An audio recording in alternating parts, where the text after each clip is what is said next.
Okay, so here it is saying that the volume of 0.05 molar K2Cr2O7 in acidic medium is needed for complete oxidation of 200 ml of 0.6 molar FeC2O4 solution. ठीक है, ये आप use कर रहे हो as an oxidising agent. ठीक है, तो ये ऑक्सीडाइजिंग एजेंट का की तरह यूज़ हो रहा है. और ऑक्सीडाइज किसको कर रहे हो? FeC2O4. यहाँ पे है Fe+2 में और C2O4 2 माइनस में. So this oxidizing agent is oxidizing this particular compound. अब उसके लिए आपको ये बोला है कि जितना ऑक्सीडाइजिंग एजेंट होगा, जितना भी ऑक्सीडाइजिंग एजेंट के इक्विवेलेंट्स यहाँ पे होंगे, उतने ही इक्विवेलेंट्स चाहिए होंगे इस रिड्यूसिंग एजेंट के to get reduce.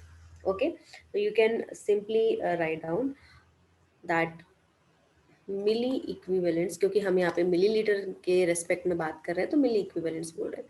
So milli equivalents of K2Cr2O7 used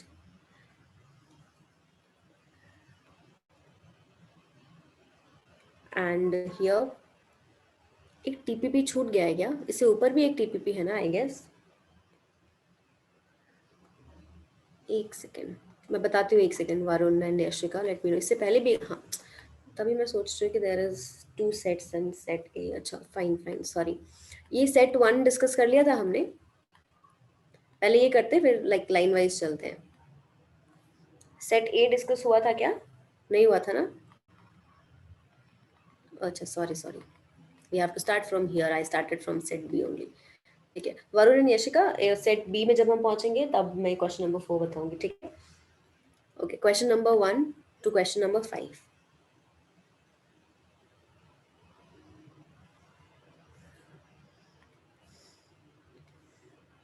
Okay, question number 4.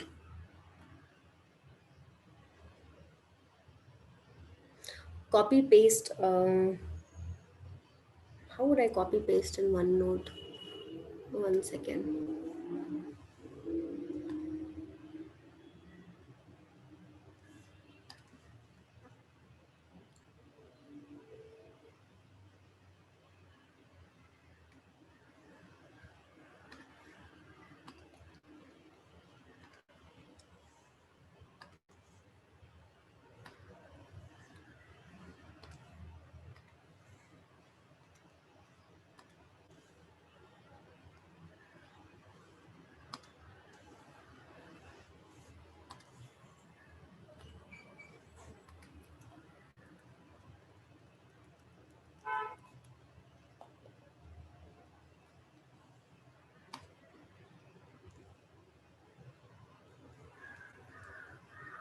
Okay, paste का option.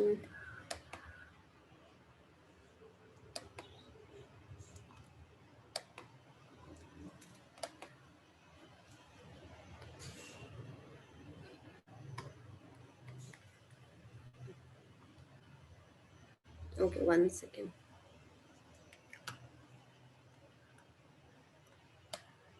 It will take a lot of time, Prashasti. I can do that, but it will take a lot of time. Okay, so screen is visible to you people?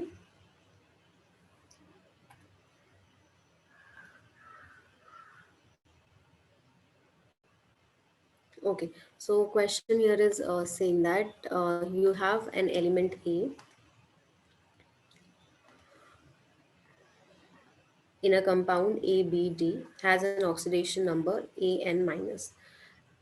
It is oxidized by Cr2O72 minus in acidic medium.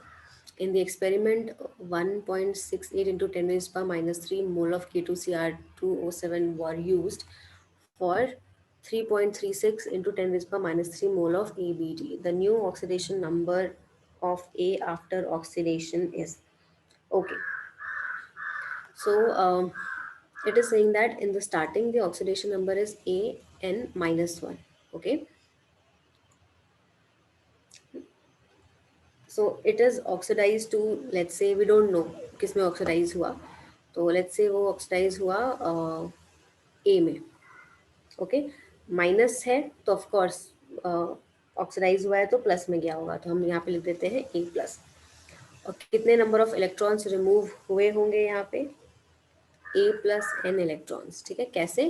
अगर मेरे पास है A-2, A-2 से अगर A+1 में oxidise हुआ है, okay, ये इसका ऑक्सीडेशन हुआ, -2 से +1, कितने नंबर ऑफ इलेक्ट्रॉन्स निकले होंगे? -2 + 1, मतलब -2 -1 0 और 1। ठीक है, इतना आप गए होगे। -2 को तो आप काउंट नहीं करोगे, तो इलेक्ट्रॉन्स आपने जब प्लस में लेके गए हो, ओके, इसका मतलब है कि यहाँ पे आपने इलेक्ट्रॉन्स रिमूव किए हैं। तो कितने इलेक्ट्रॉन्स रिमूव किए होंगे, that you will get this one. तो 3 इलेक्ट्रॉन्स। 3 कैसे निकाला आपने? 2 + 1 3 इलेक्ट्रॉन्स। तो इसमें से अगर 3 इलेक्ट्रॉन्स रिमूव करोगे, एक इलेक्ट्रॉन रिमूव किया तो A-1, 2 इलेक्ट्रॉन रिमूव किए तो हो गया 0 न्यूट्रल, एक और रिमूव कर दिया तो अब आ गया प्लस चार्ज। तो 3 इलेक्ट्रॉन्स रिमूव किए, बस वही फॉर्म में इसको यहाँ पे आपको लिखना है। अब बोल रहे हैं कि इस कंपाउंड को ऑक्सीडाइज करने के लिए आप यूज़ कर रहे हो Cr2O7 2-। तो यहाँ पे क्रोमियम जो है जो आप यूज़ करोगे वो +6 ऑक्सीडेशन में ऑक्सीडेशन स्टेट में होता है, और वो कन्वर्ट होता है ऑक्सीडेशन स्टेट +3 में। यहाँ पे 2 है तो इसको 2 से मल्टीप्लाई कर दो और 6 इलेक्ट्रॉन्स इसने गेन किया है। तो ये तो फिक्स्ड वाला है, which I have already told you कि क्रोमेट आयंस इस तरीके से इक्वेट करते हैं। नाउ जितना भी इक्विवेलेंट्स आपने इसका यूज़ किया है उतना ही इक्विवेलेंट्स यहाँ पे यूज़ करोगे आप। तो ये +6 से +3 में गया है, दैट मीन्स इसका रिडक्शन हुआ है। ये -N से +A में गया है, इसका मतलब इसका ऑक्सीडेशन हुआ है। तो जिसका भी जितने भी इक्विवेलेंट्स ऑक्सीडेशन में लगे होंगे उतने ही इक्विवेलेंट्स रिडक्शन में लगे होंगे। तो बस आप इक्वेट कर दोगे मिली इक्विवेलेंट्स ऑफ ए, क्योंकि ऑक्सीडेशन ए का हो रहा है तो ए को यूज़ करोगे, is equal to milli equivalents of Cr2O7 2-। Milli equivalents of a के लिए आपको क्वेश्चन में डेटा गिवन है, mole, that is your 3.36 into 10⁻³ और एन फैक्टर कितना होगा इसका, A+N is equal to milli equivalents इसमें आपको ऑलरेडी गिवन है moles, that is 1.68 into 10⁻³ n factor होता है इसका 6। तो from here you can find out the value that A+N will be equal to, इसको इधर लेके जाओगे माइनस करने के लिए, तो 1.68 इसको 6 से मल्टीप्लाई करो तो you will get a value 3, और यहाँ से A की वैल्यू हो जाएगी 3 - N। ओके, समझ में आया संपदा?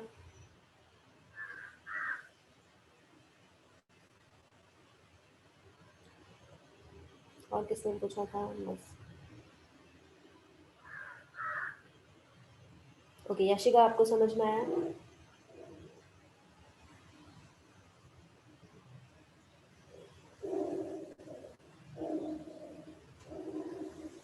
Okay fine, next is question number 5।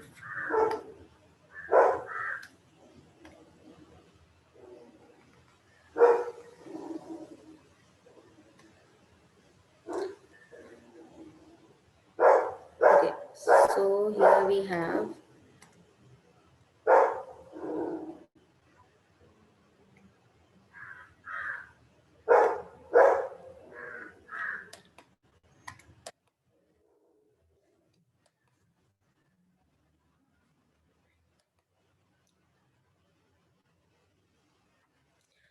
Okay, so question is saying that phosphorus has an oxidation state of +3 इन। ठीक है, अभी इसके लिए सबका डिफरेंट डिफरेंट एक्सरसाइज स्ट्रक्चर्स पता होना चाहिए, otherwise you won't be able to do it. ठीक है, तो ऑर्थोफॉस्फोरिक एसिड का जो स्ट्रक्चर होता है that is your P double bond O, इधर OH OH and OH। Then phosphorous acid का होता है P double bond O OH H and OH। Metaphosphoric acid का स्ट्रक्चर होता है P double bond O OH and double bond O and pyrophosphoric acid का structure होता है, ये सब एनीवेज आपको याद करने पड़ेंगे 12th में।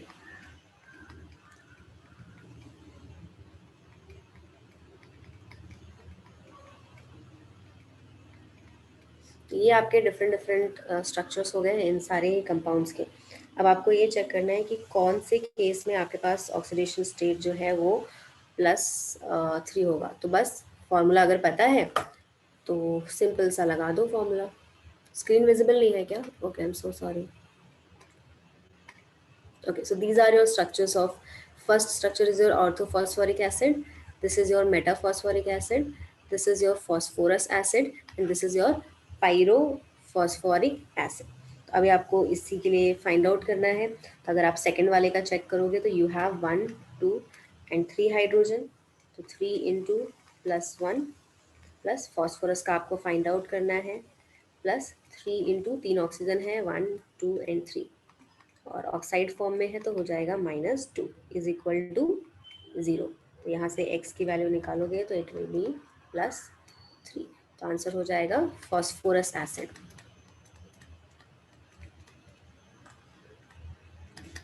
ठीक है, इसमें स्ट्रक्चर पता होना चाहिए। आपको पता है कि ये अब फॉर्म कर रहा है परऑक्साइड लिंकेज। तो परऑक्साइड लिंकेज के लिए ऑक्सीडेशन नंबर डिफरेंट होता है ऑक्सीजन का। तो इन सबको तो आप नॉर्मल -2 के हिसाब से सॉल्व करोगे, बट इसको आप -1 के हिसाब से करना पड़ेगा बिकॉज यहाँ पे जो लिंकेज आ रहा है that is your peroxide linkage. Clear है संपदा?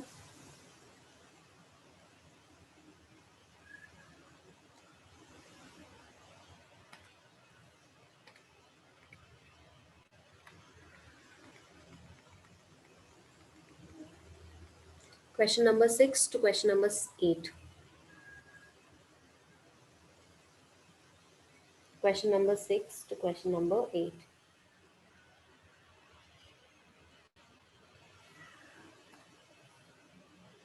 Okay, question number 6.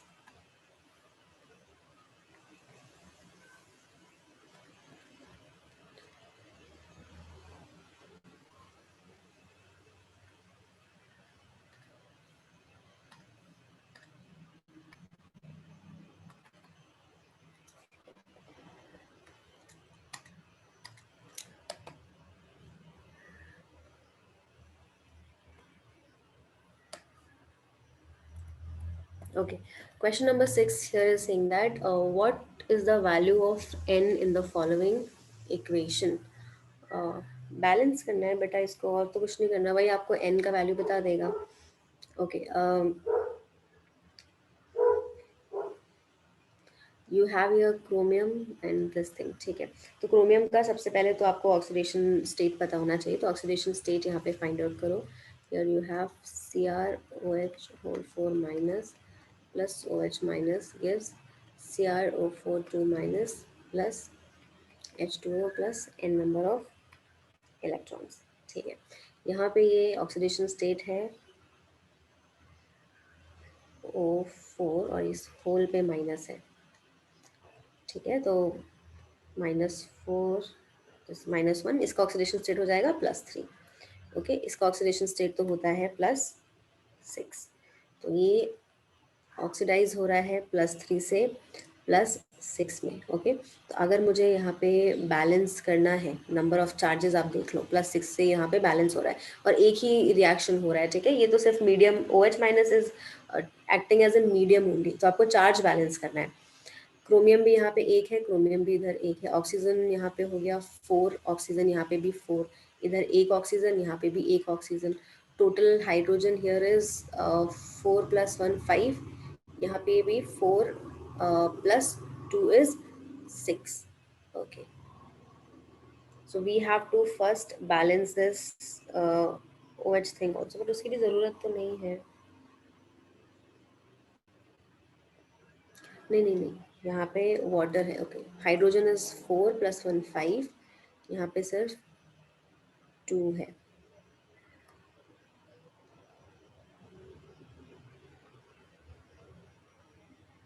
चार्जेस की बात करें तो यहाँ पे है -1 माइनस, 2 माइनस, 2 माइनस और यहाँ पे भी 2 माइनस है। कि कैसे रिएक्शन किया हुआ है।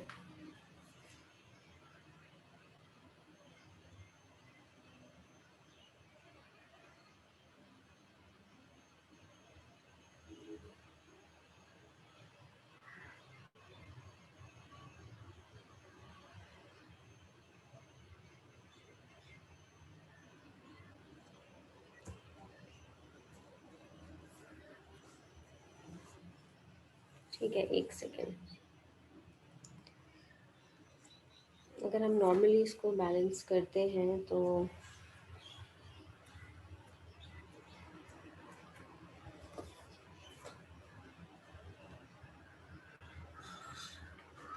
what is the value of n in the following half reaction?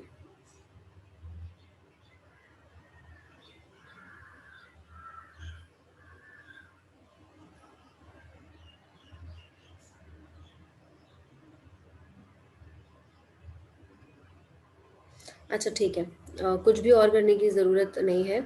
I think ये होल 4 में नहीं है मेरे ख्याल से। This is like this 4 minus, तो ये जो ओ एच माइनस है 4 है और हर एक के ऊपर एक नेगेटिव चार्ज है। तो एक 4 माइनस यहाँ पे हुआ, एक माइनस यहाँ पे हुआ, टोटल -5 हुआ। यहाँ पे बात करोगे तो यू हैव ओनली 2 माइनस, तो बैलेंस करने के लिए हमको कितने लेना पड़ेगा? 3 इलेक्ट्रॉन्स। तो आंसर हो जाएगा 3। आंसर क्या गिवन है देख के बताना संपदा। 6 ही है।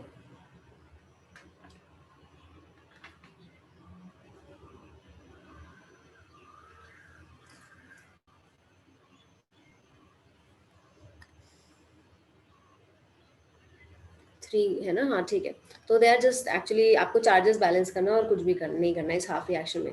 यहाँ पे 4 माइनस गिवन है, तो 4 नेगेटिव यहाँ पे हो गए, एक नेगेटिव यहाँ पे हो गया, इधर सिर्फ 2 ही नेगेटिव है, बचे 3। So this will have 3 electron.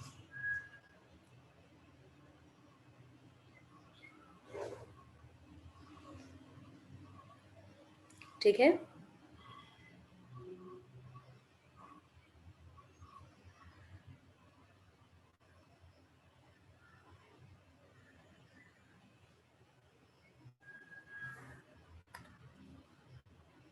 अच्छा, आइजैक ने पूछा था, सॉरी। आइजैक समझ में आया आपको?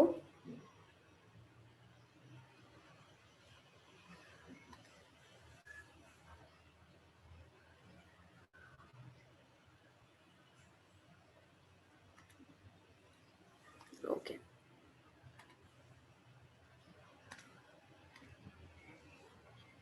Okay, then we have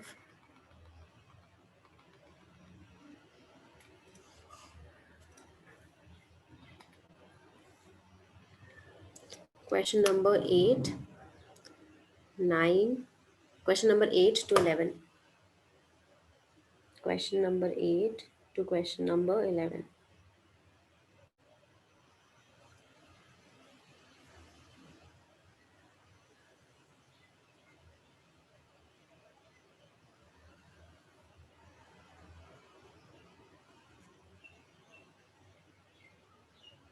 Okay, question number 10.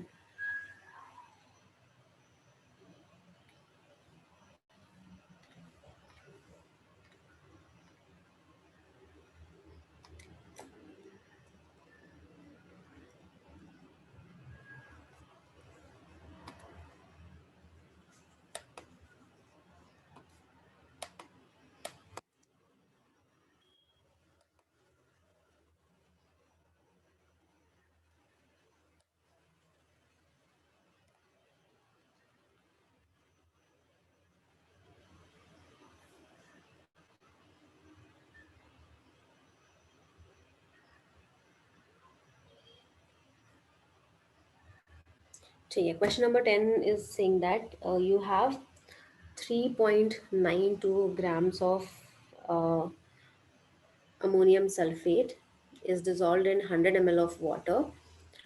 20 ml of this solution requires 18 ml of acidified potassium permanganate during titration for complete oxidation.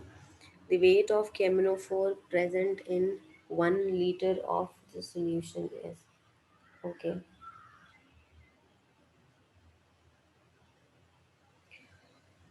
ठीक है, हमारे पास एक अमोनियम सल्फेट है which is dissolve in 100 ml of water. ये container है, या इसमें 100 ml हमारे पास वाटर गिवन है, and it contains ferrous, ammonium sulphate.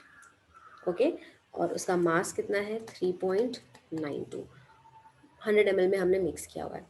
इसको मिक्स करने के बाद इसका 20 ml हमने सोल्यूशन ले लिया, ठीक है, और उसको हम रिएक्शन करवा रहे हैं with 18 ml of acidified potassium permanganate during titration for complete oxidation. तो जब इस सोल्यूशन का हमने 20 ml को टाइट्रेट कराया 18 ml ऑफ KMnO4 के साथ, तो कंप्लीट ऑक्सीडेशन हो गया, कंप्लीट रिएक्शन हो गया। अब आपसे पूछ रहा है कि the weight of KMnO4 present in the solution. तो इस 18 ml में KMnO4 का जो आपने सोल्यूशन लिया था, ठीक है, उसका मास कितना है, ये मतलब समझ में आया?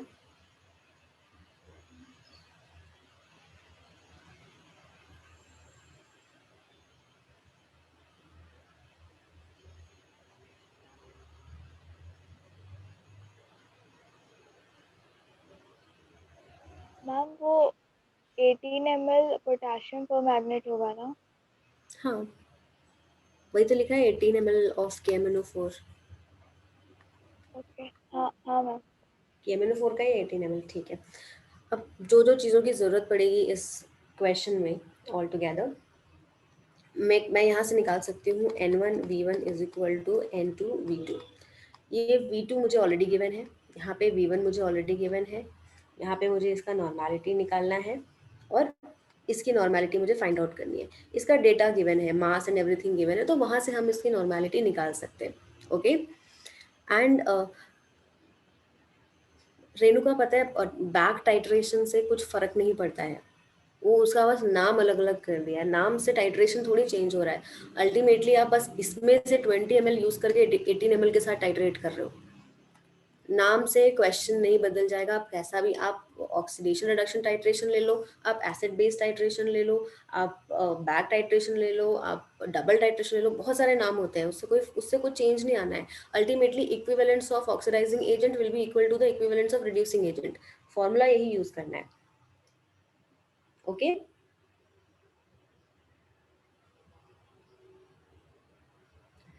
अब यहाँ पे हमको चाहिए पड़ेगा of course molecular weight of this. तो इसका जब आप मॉलिक्यूलर वेट आप ऐड करो पूरा, NH4 होल्ड वाइज SO4 का डॉट FeSO4 डॉट 6H2 सब मिक्स करते हुए, this will have 392 grams per mole. This is the molar mass for this one. Okay, अब अगर मुझे इसके लिए नंबर ऑफ मोल्स निकालने हैं, तो given mass is 3.92 divided by 392। Okay, तो मोल्स कितने निकल के आ गए, 0.01 मोल्स। हमने निकाली कि कितने मोल्स उसमें हमारे पास प्रेजेंट है। अब मुझे नॉर्मेलिटी निकालनी है।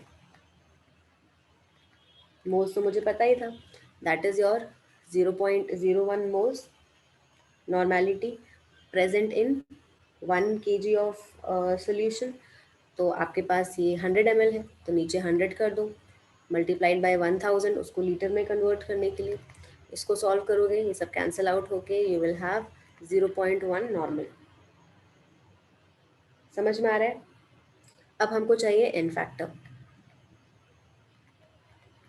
हमको एन फैक्टर भी तो यहाँ पे निकालना है। तो जब हम ऑक्सीडेशन की बात कर रहे हैं, यहाँ पे FeSO4 कौन से स्टेट में है, Fe+2 में। ऑक्सीडाइज होके क्या फॉर्म करेगा, Fe+3। इतना ही तो चेंज आएगा इसमें, तो इसके लिए एन फैक्टर कितना हुआ, 1। और KMnO4 के लिए एन फैक्टर होता है 5, जो कि मैं ऑलरेडी आपको बता चुकी हूँ, विच इज फिक्स्ड। तो आप अब फॉर्मूला लगा दो, N1V1 is equal to N2V2। N1 आपने निकाल लिया है, which is your 0.1 normal. Okay, into volume कितना लिया था, 20 ml। N2 आपको फाइंड आउट करना है, वॉल्यूम लिया था 18। यहाँ से N2 की वैल्यू निकल के आ जाएगी 1.9 m। Okay, and V normality निकल के आ गई। अब मुझे इसका मास निकालना है, तो हमको पता है कि इक्विवेलेंट वेट ऑफ KMnO4 क्या होगा, जो भी उसका मॉलिक्यूलर मास होगा divided by n factor. Molecular mass कितना होता है, 158 divided by 5 which is equal to 31.6। ठीक है, तो ये क्या आ गया इसके इक्विवेलेंट वेट। अब इक्विवेलेंट वेट को उसकी नॉर्मेलिटी से मल्टीप्लाई कर दोगे, it is going to give you the mass. So ultimately 31.6 multiplied by 1 by 9 is equal to mass. तो mass किसके equal हो गया? 3.47 approximately. बात समझ में आया? Yes or no?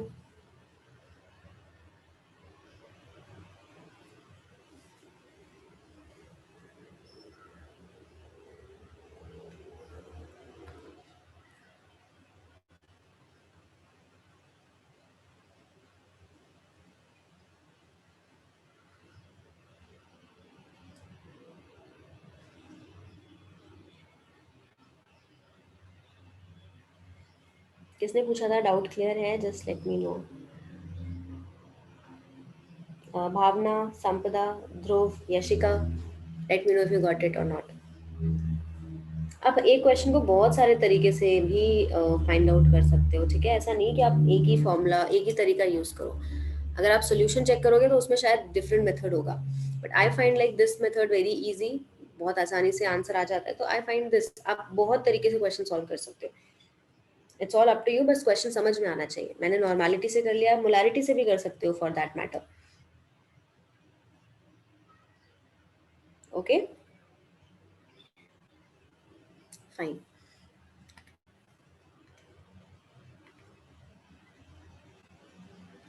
Okay, next is question number 12 to question number 17.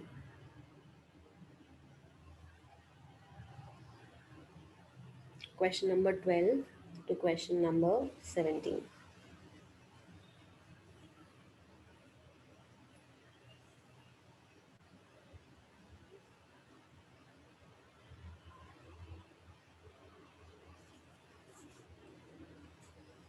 No doubt?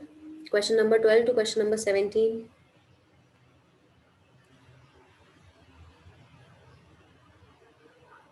Okay.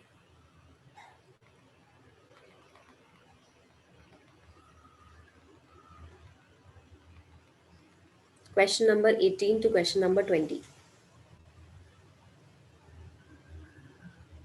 Question number 18 to question number 20.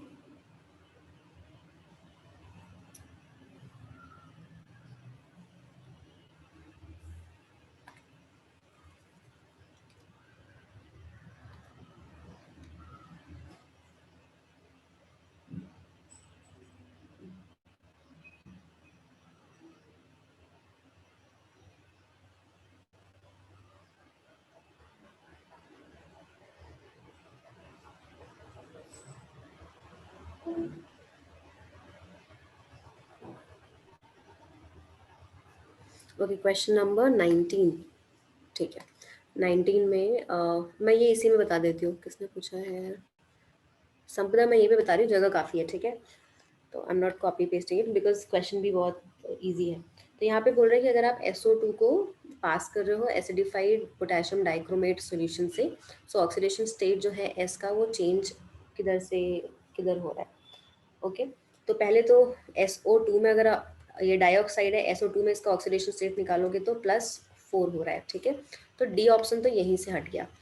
4 से किसी में चेंज हो रहा होगा, यहाँ पे +6 से +4 में नहीं जा रहा, तो डी ऑप्शन आपके पास हट गया. अब सल्फर जो है ऑक्सीडाइज होके SO2 जो है यूजुअली फॉर्म करता है H2SO4. That means SO4 2 minus. और SO4 2 माइनस के केस में इसका ऑक्सीडेशन स्टेट होता है +6. It is actually going from +4 to +6. तो ये भी मैंने नोट्स में आपको बताया होगा कि कौन सा एटम किस में ऑक्सीडाइज होता है. तो ये सब चीज़ें धीरे धीरे याद करना मतलब सीख लो. ओके,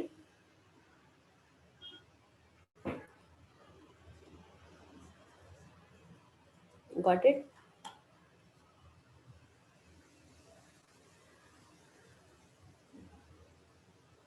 आंसर हो जाएगा +4 से +6.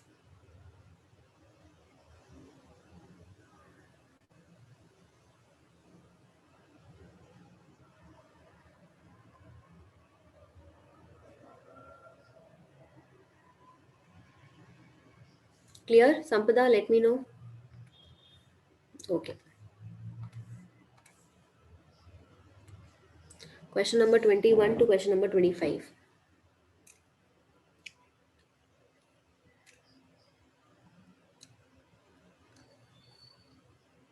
Question number 21 to question number 25.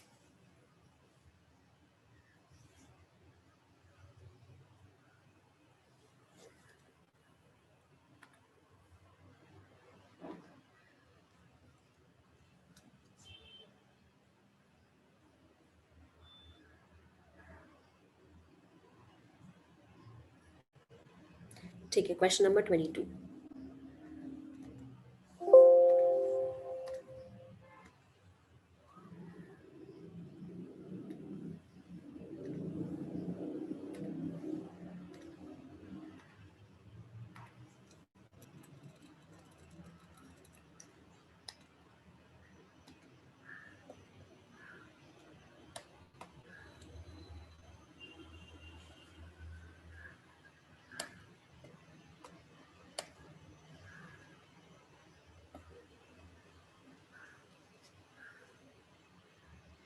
Okay, so question number 22 here is saying that a 0.518 gram sample of limestone is dissolved in HCl, then, one second.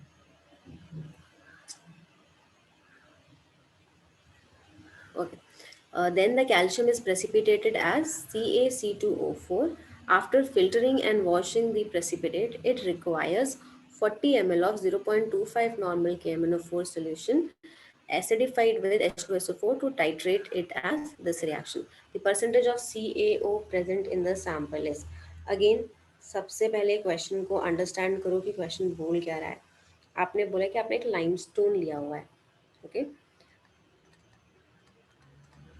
और लाइमस्टोन में कैल्शियम कैल्शियम प्रेजेंट है all together. हम उसकी बात करें तो limestone का mass given है 0.518 ग्राम्स. इस लाइमस्टोन को आपने डिसॉल्व किया है इन HCl.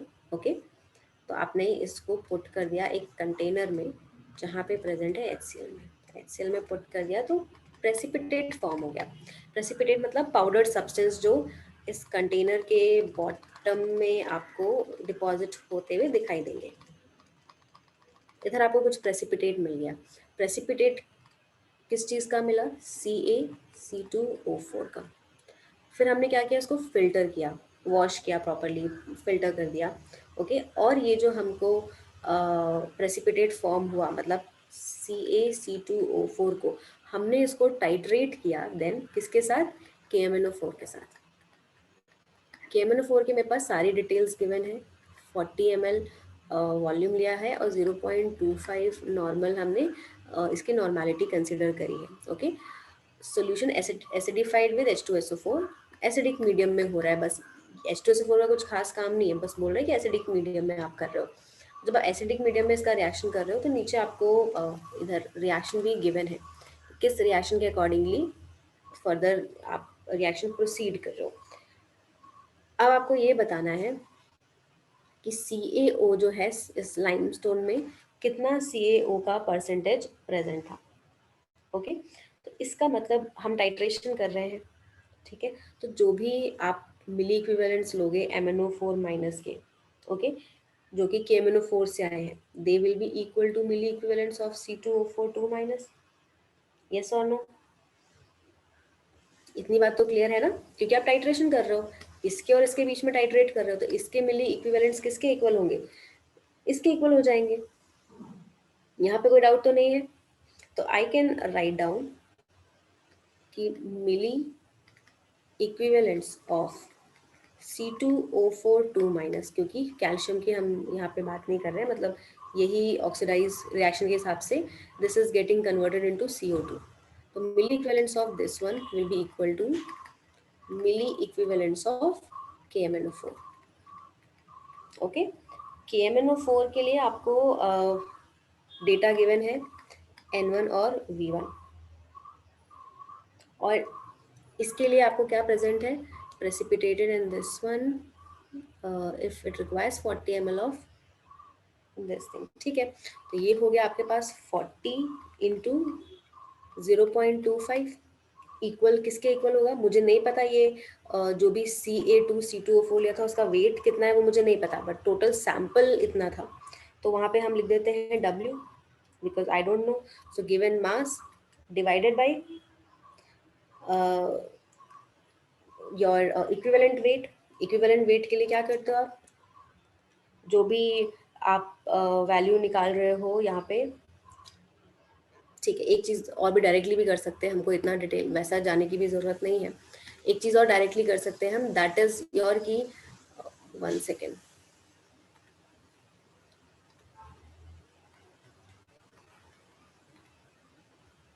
Yes, so as as I was saying कि ये जो मिली इक्विवेलेंट्स आ रहे हैं, मुझे इसके बारे में भी कुछ इन्फॉर्मेशन नहीं गिवन है, और इसके मिली इक्विवेलेंट्स किसके इक्वल होंगे, मिली इक्विवेलेंट्स ऑफ कैल्शियम ऑक्साइड, क्योंकि ये जो आपने लाइमस्टोन लिया है इसमें कुछ कैल्शियम ऑक्साइड प्रेजेंट है और कुछ इम्प्योरिटी प्रेजेंट है।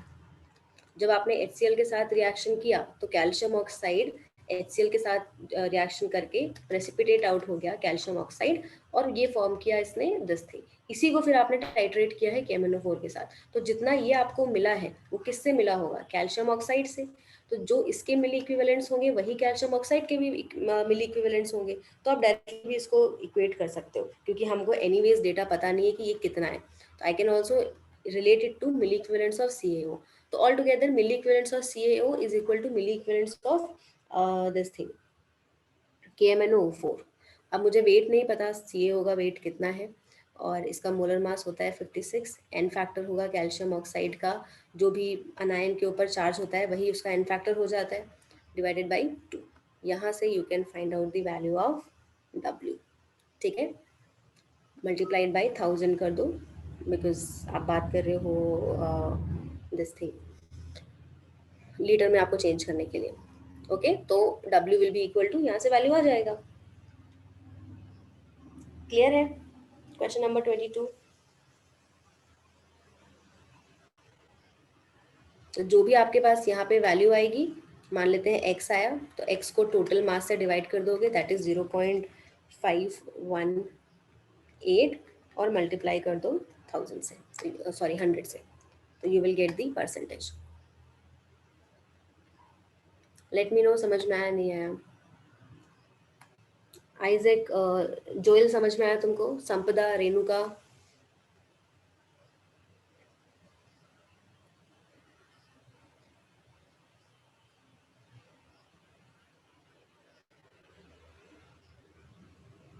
प्रशस्ति, क्या डाउट है पूछो। Ma'am milli equivalence of CaO is equal to CaC2O4 होगा ना, बट हम मिली इक्विवेलेंस ऑफ C2O4 ही ले रहे हैं उधर, तुम बोल रहे हो यहाँ उसको सी इक्वेट। सी क्यों नहीं लिख रही हूँ, this is what you are asking. नहीं मैम, CaC2O4 के इक्विवेलेंस CaO के इक्वल होंगे, हाँ, बट हम वहाँ पे C2O4 के इक्विवेलेंस ले रहे हैं ना। नहीं, ऑल टुगेदर क्या है, लाइमस्टोन है। लाइमस्टोन आपके पास CaCO3 होता है, और भी कुछ इम्प्योरिटीज भी होती है। इस लाइमस्टोन को जब आपने एसिड के साथ रिएक्शन किया तो रिएक्ट करके इसने फॉर्म कर दिया CaC2O4, और ये जो आया इसको हमने टाइट्रेट किया KMnO4 के साथ। तो ये जो CaC2O4 आपको मिला किससे, लाइमस्टोन से मिला। लाइमस्टोन में क्या प्रेजेंट है, कैल्शियम ऑक्साइड, उसी के बारे में वो पूछ रहा है। तो जितना कैल्शियम ऑक्साइड होगा उतना ही आप ये फॉर्म होगा, और जितना ये फॉर्म होगा उतना ही ये इसके साथ रिएक्ट करेगा। तो इसके मिली इक्विवेलेंट्स इसके इक्वल होंगे, और इसके मिली इक्विवेलेंट इसके इक्वल हो जाएंगे। तो all together I can equate these two, अच्छा ओके मैम। है ना। हाँ वो क्योंकि मुझे लगा कि हम कैल्शियम वहाँ नहीं ले रहे हैं, नहीं, वो तब मैंने हम। आयंस को कंसिडर किया, क्योंकि सिर्फ आयन ही चेंज हो रहा है ना रिएक्शन में, देखोगे तो C2O4 2 माइनस को उन्होंने CO2 में चेंज किया, तो वो स्पेक्टेटर आयन है, तो मैंने उसको अलग करके लिख दिया। Okay ma'am.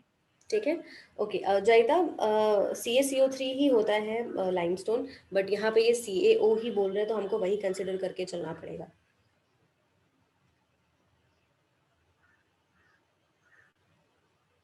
ठीक है, मतलब जैसा क्वेश्चन होगा उसके अकॉर्डिंगली हमको आंसर करना पड़ेगा।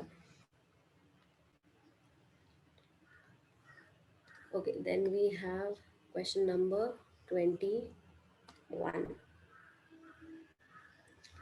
21 में आई थिंक सॉल्व नहीं करना पड़ेगा, तो मैं यहीं कर रही हूँ। 21 is saying the amount of oxalic acid present in a solution, ठीक है, oxalic acid कितना present in a solution can be determined by its titration with KMnO4 solution in the presence of H2SO4, ठीक है। The titration gives unsatisfactory result when carried out in the presence of HCl because HCl क्या कर रहा है, मैंने आपको बताया था क्वेश्चन में कि कौन कौन से एसिडिक मीडियम में हम KMnO4 को यूज़ कर सकते हैं और कौन कौन से मीडियम में नहीं यूज़ कर सकते, यस और नो, है ना। एसिडिक आपको क्या करना है कि डिफरेंट डिफरेंट ऑप्शंस यहाँ पे गिवन है। Oxalic acid is determined by the titration with KMnO4, मतलब ये ऑक्सीडाइजिंग एजेंट की तरह काम कर रहा है और ये रिड्यूसिंग एजेंट की तरह काम कर रहा है। रिएक्शन होती है जब आप एसिडिक मीडियम में H2SO4 के साथ करा रहे हो, बट अगर आप HCl ले लेते हो, ओके, तो ये जो MnO4 2 माइनस है ये कन्वर्ट हो जाता है Mn+2 में, तो ये इसको रिड्यूस कर देता है Mn+2 में, जिसकी वजह से लाइक ये पार्टिसिपेट करने लग गया है रिएक्शन में, और ये पार्टिसिपेट करने लग जाएगा, मीडियम अगर खुद ही पार्टिसिपेट करने लग जाएगा रिएक्शन में तो ये दोनों आपस में रिडॉक्स रिएक्शन शो नहीं कर पाएंगे ना। तो ऐसा हमको एसिड लेना है जो इन दोनों को अफेक्ट ना करे। HCl जो है वो इसको अफेक्ट कर देता है, रिड्यूस कर देता है MnO4 2 माइनस को Mn+2 में, ओके। यहाँ पे क्या होता है +7 से +2 में कन्वर्ट हो जाता है, तो रिडक्शन हो जाता है। तो instead of oxalic acid HCl इसको रिड्यूस कर देता है, तो जो भी आपको वैल्यू आएगा वो ऑक्सैलिक एसिड का नहीं आएगा, HCl का आएगा। तो आंसर हो गया D.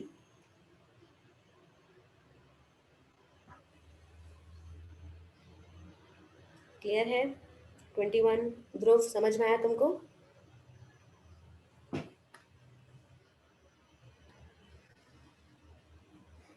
Okay, any other doubts in this page? Question number 22 तो हो गया, 23 से 25। ओके 23 बोल रहा है,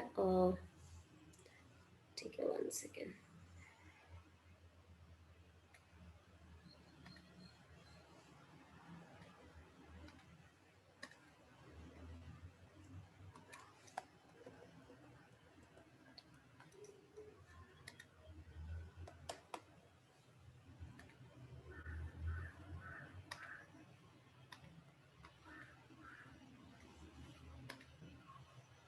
One second.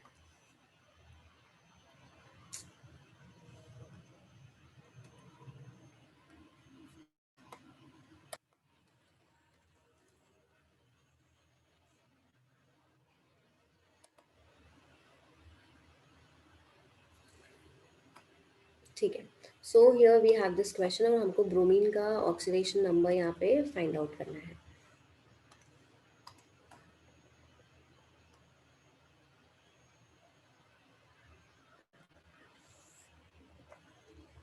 स्ट्रक्चर है Br Br Br, double bond O, double bond O, double bond O, double bond O, double bond O, ठीक है। अब आपको मैंने क्लास में ये बताया था कि जब डबल बॉन्ड प्रेजेंट होता है, ओके, एंड ये आपके पास ज़्यादा ऑक्सीडेशन स्टेट है, ब्रोमीन की कंपैरेटिवली ज़्यादा इलेक्ट्रोनेगेटिव होता है। ऑक्सीजन जो होते हैं वो ज़्यादा इलेक्ट्रोनेगेटिव होता है एज कम्पेयर टू ब्रोमीन, अभी हम पीरियोडिक टेबल में भी पढ़ेंगे। तो ज़्यादा इलेक्ट्रोनेगेटिव होने की वजह से इसके पास -2, इसके पास +2, इसके पास -2, इसके पास +2, तो बीच वाले ब्रोमीन का तो ऑक्सीडेशन स्टेट हो गया +4, ठीक है।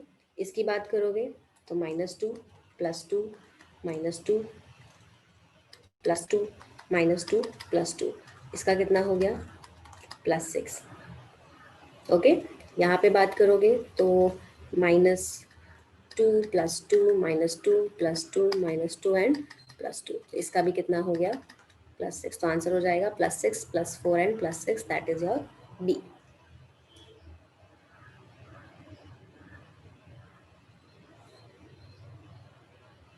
Clear?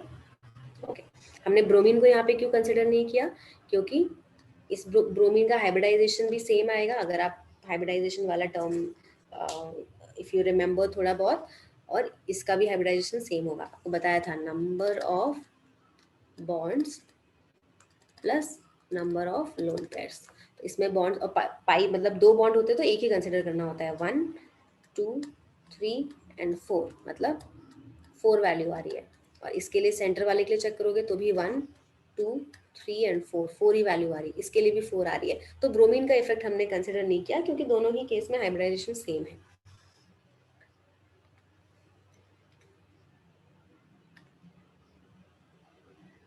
Okay, then we have question number 26 to question number 29.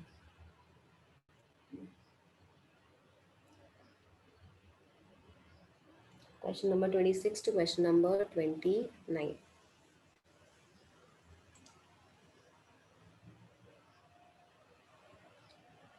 26, okay.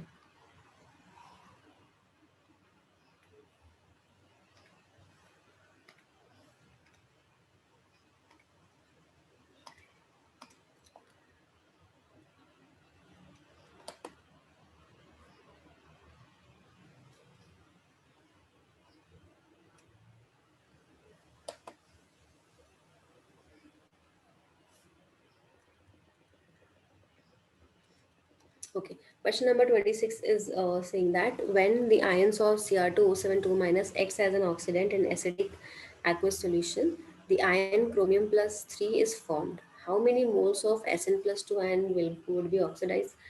ठीक है, you have Cr2O72 minus, okay, ये कन्वर्ट हो रहा है क्रोमियम प्लस 3 में। अब आपको पूछा है कि कितने मोल्स की यहाँ पे ज़रूरत होगी, ठीक है। तो मैं ऑक्सीजन को हटा देती हूँ बिकॉज सिंपली मेरे को ऑक्सीजन एंड एवरीथिंग बैलेंस करना पड़ेगा, तो उसकी ज़रूरत ही नहीं है हमको इसमें। मोल्स ही तो चेक करने हो तो ऐसे भी चेक हो जाएंगे। इसके ऊपर +6 का ऑक्सीडेशन स्टेट होता है, यहाँ पे आपके पास +3 का है। सबसे पहले एटम बैलेंस कर दो, यहाँ पे 2 कर दो। चार्जेस बैलेंस करोगे तो इधर हो गया +6, यहाँ पे भी हो गया +6, ठीक है। तो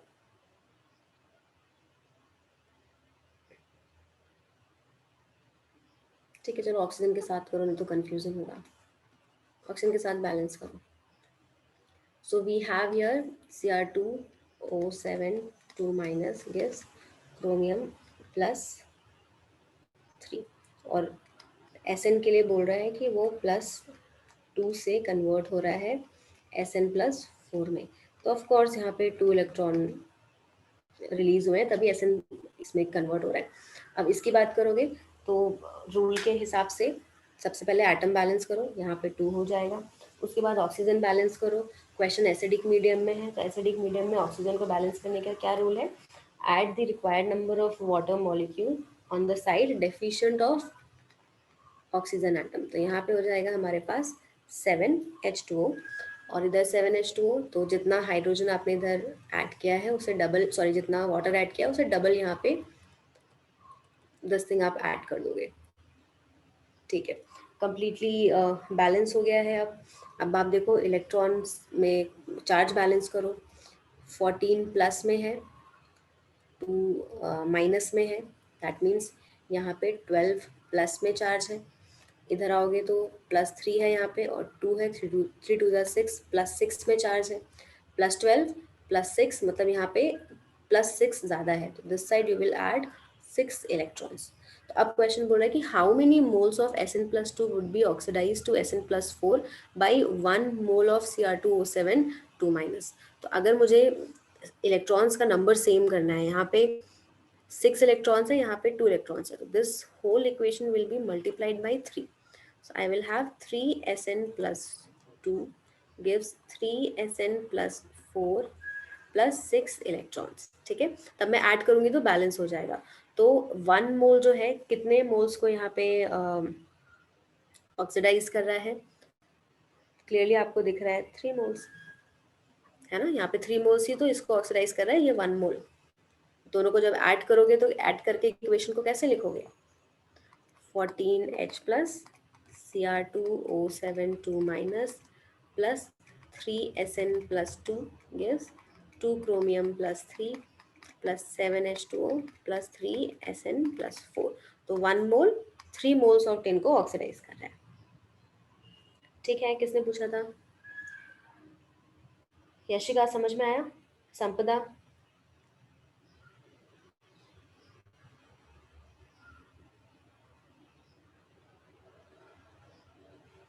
ओके,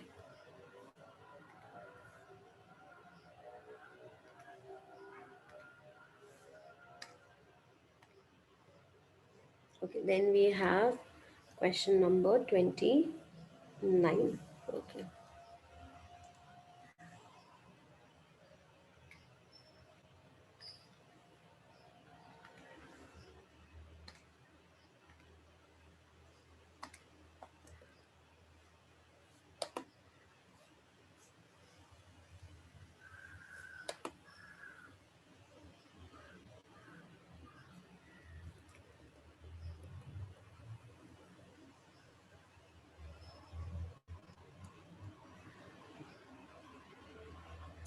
ठीक है, question number 29 is saying that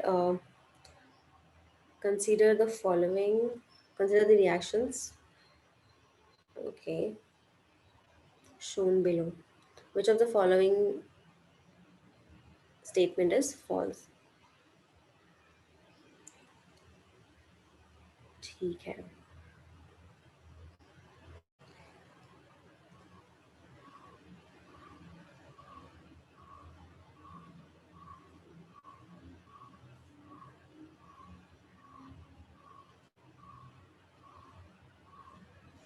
चलो हमारे पास है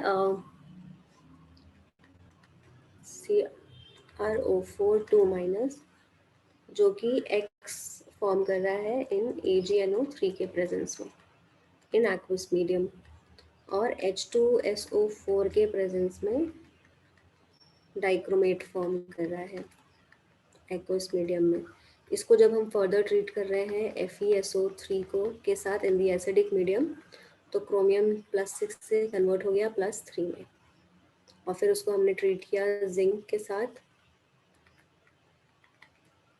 H+ के प्रेजेंस में, तो फॉर्म हो गया +2 में।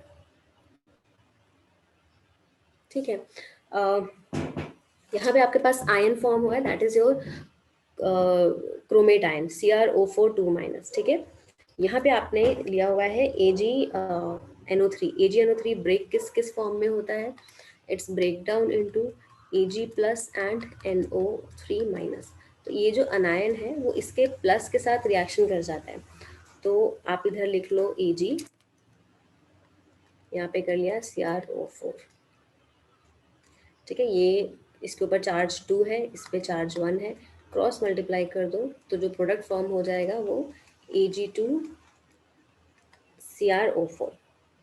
ओके, तो this will lead to the formation of यहाँ पे silver chromate, which is your this one Ag2 Chromium O4। So पहला ऑप्शन बोल रहा है silver chromate has the formula Ag2CrO4, that is this option is correct. इसमें कुछ भी ऑप्शन नहीं है, आप क्वेश्चन बोल रहे हैं कि फॉल्स स्टेटमेंट क्या है। ओके, नेक्स्ट स्टेटमेंट बोल रहा है कि the minimum amount of zinc required, okay, to reduce 0.1 mole of Chromium+3 to Chromium+2 is, मतलब +3 से आप इस +2 में कन्वर्ट कर रहे हो, तो +3 से +2 जा रहा है, ऑफ कोर्स रिडक्शन हो रहा है, तो कितना आपको मिनिमम अमाउंट चाहिए होगा। ओके, तो रिएक्शन क्या हो रही है? जिंक रिएक्ट कर रहा है Chromium+3 के साथ and it leading to the formation of Chromium+2। That means ये किसका काम कर रहा है? ऑक्सीडाइजिंग एजेंट का, और Chromium+3 काम कर रहा है रिड्यूसिंग एजेंट का।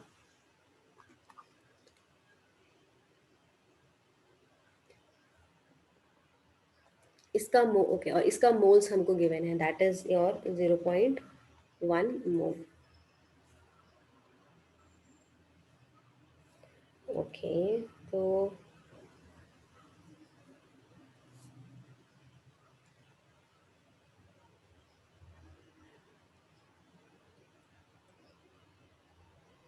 एक सेकेंड,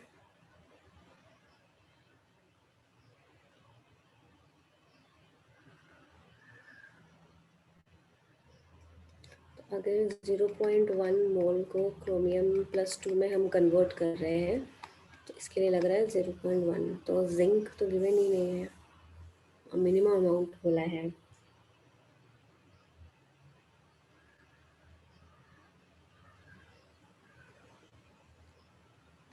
जिंक होता है Zn+2 में।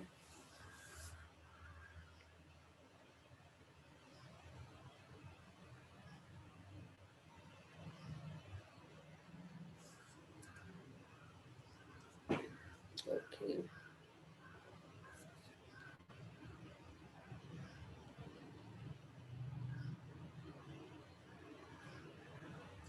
ठीक है। नेक्स्ट स्टेटमेंट क्या बोल रहा है? The conversion of chromium O4 2- into dichromate is not a redox reaction. और देन बोल रहा है कि the equation of this correctly describes the reduction of this thing. Okay,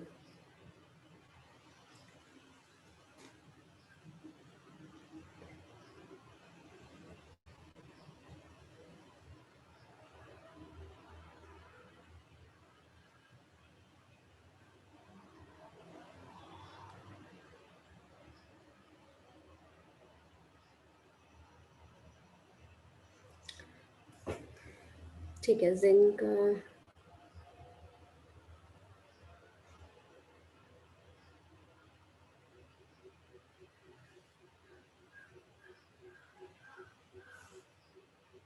इसको मैं देखती हूँ, ठीक है। बी का देखना पड़ेगा मिनिमम। ये है 0.1, 0.1 कन्वर्ट हो रहा है फिर +2 से, +3 से +2 में। और ये जिंक है, तो इसको रिड्यूस कर रहा है तो खुद ऑक्सीडाइज होगा, तो खुद ऑक्सीडाइज होगा तो फॉर्म करेगा Zn+2। तो 0 से Zn+2 जा रहा है, ये +3 से +2 जा रहा है, तो ये एक ही इलेक्ट्रॉन दे रहा है, ठीक है। Okay fine. जिंक जो है वो कन्वर्ट होगा, जिंक से Zn+2 और 2 इलेक्ट्रॉन रिलीज करेगा। ओके, और यहाँ पे क्वेश्चन में ऑलरेडी बोल दिया कि क्रोमियम +3 जो है वो कन्वर्ट हो रहा है क्रोमियम +2 में। इसका मतलब है ये सिर्फ एक ही इलेक्ट्रॉन एक्सेप्ट कर रहा है। ओके, और एक इलेक्ट्रॉन इसका ऐसे ही रह गया। तो इसका मतलब है कि 0.1 मोल को अगर मुझे ऑक्सीडाइज करना है क्रोमियम +2 में, तो मुझे जिंक कितना लगेगा? 0.1/2 मोल्स, बिकॉज मुझे एक ही इलेक्ट्रॉन चाहिए, है ना। और यहाँ कितने इलेक्ट्रॉन रिलीज कर रहा है? तो इसका मतलब है ये ट्वाइस मेरे को यूज करना पड़ेगा। अगर मुझे 1 मोल जिंक यूज करना है, इसका मतलब है ये मेरे पास होना चाहिए 0.2, बट ये मेरे पास है 0.1, तो ये कितना हमने यूज किया?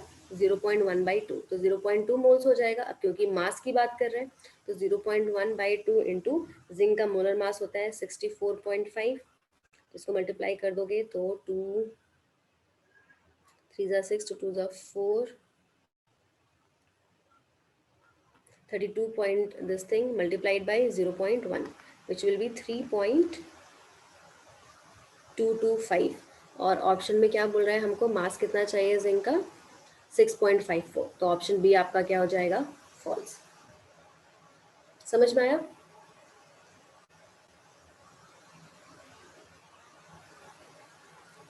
क्वेश्चन समझ में आया? किसको डाउट था? यशिका, ध्रुव, संपदा। बाकी स्टेटमेंट भी देख सकते हो आप। Conversion of chromium chromate ion into dichromate is not a redox reaction, it is a redox reaction, that it is a correct statement. ये हम redox चैप्टर में ही पढ़ रहे हैं ना। और नेक्स्ट बोल रहे हैं आपको आप इक्वेशन को बैलेंस कर लो, तो आप देखो ये सही, मतलब मोस्टली सही ही होगा। इन एसिडिफाइड मीडियम में बैलेंस करोगे you will get this only. तो option B is wrong, it is not 6.54, it is 3.25। Answer check करो, यही है।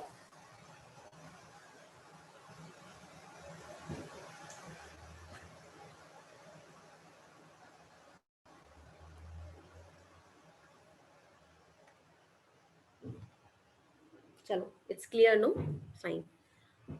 So let's move on to the other questions.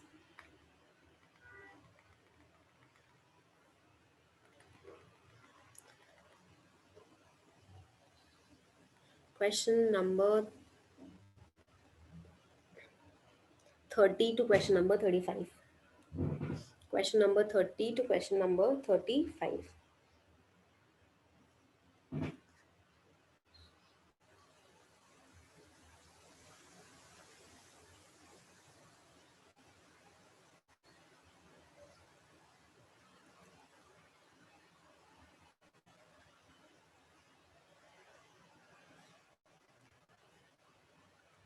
Okay, question number 36 to question number 40. Question number 36 to question number 40.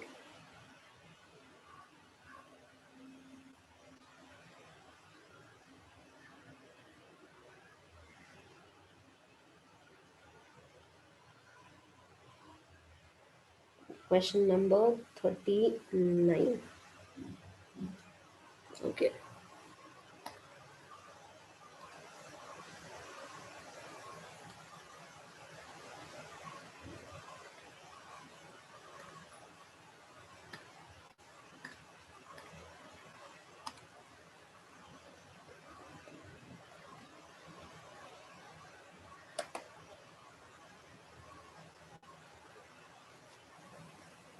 Okay, question number 39 is saying that oxidation state of middle carbon in carbon सब oxide is, ठीक है।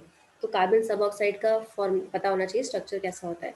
3 carbon इस तरीके से एक दूसरे से जुड़े होते हैं और डबल बॉन्ड ओ और डबल बॉन्ड ओ। तो आपको पूछ रहा है कि इस सेंटर वाले कार्बन का ऑक्सीडेशन स्टेट कितना होगा।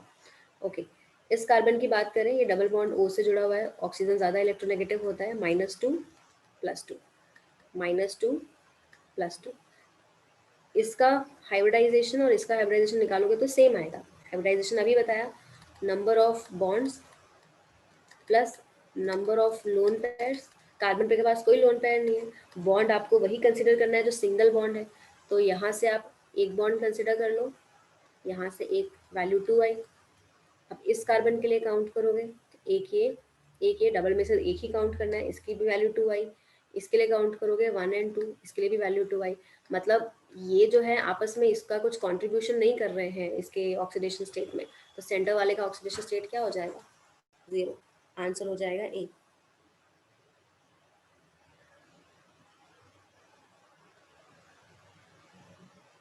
ओके,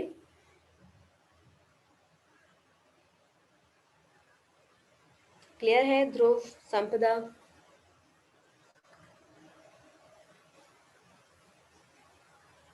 प्रशस्ति, ऑक्सीजन ज़्यादा इलेक्ट्रोनेगेटिव है तो उसके ऊपर -2 आएगा।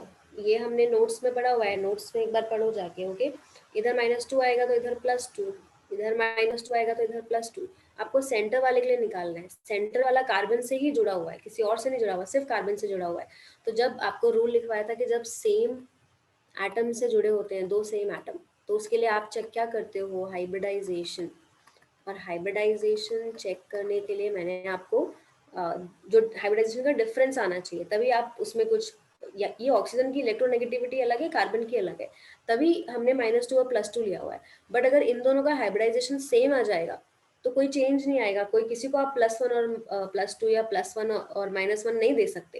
तो उसके लिए हाइब्रिडाइजेशन चेक कर लो। हाइब्रिडाइजेशन के लिए फॉर्मूला है number of bonds plus number of lone pairs. Number of bonds जब आप काउंट करते हो तो ध्यान रखना है कि ओनली कंसीडर सिंगल बॉन्ड, सिर्फ सिंगल बॉन्ड को ही कंसीडर करना है, दोनों को काउंट नहीं करना है। तो इसके लिए जब आप काउंट करोगे तो एक सिंगल ये वैल्यू 2 आ गया। 2 के लिए sp हाइब्रिडाइजेशन, यहाँ पे भी एक सिंगल वैल्यू 2 आ गया। 2 के लिए भी sp हाइब्रिडाइजेशन, यहाँ पे एक सिंगल अगेन वैल्यू 2 आ गया। तो इसके लिए भी sp हाइब्रिडाइजेशन। तो सबका हाइब्रिडाइजेशन सेम है, तो मैं किसी को +2 +1 वैल्यू दे ही नहीं सकती हूँ। हाइब्रिडाइजेशन सेम का मतलब ही होता है कि इलेक्ट्रोनेगेटिविटी में कोई भी डिफरेंस नहीं है।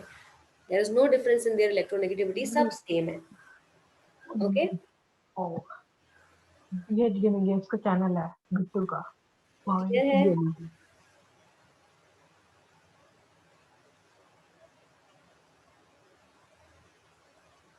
ये कार्बन पे +4 कहाँ लिखा है? अच्छा sorry, I am so sorry, +2, I am so sorry, 2 रहेगा।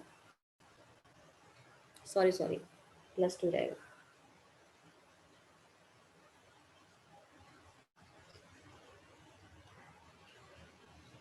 मतलब -2 +2 लिखना चाह रही थी, गलती से +4 लिख दिया। अभी क्लियर है? Yes, ma'am. Okay okay, then question number 40।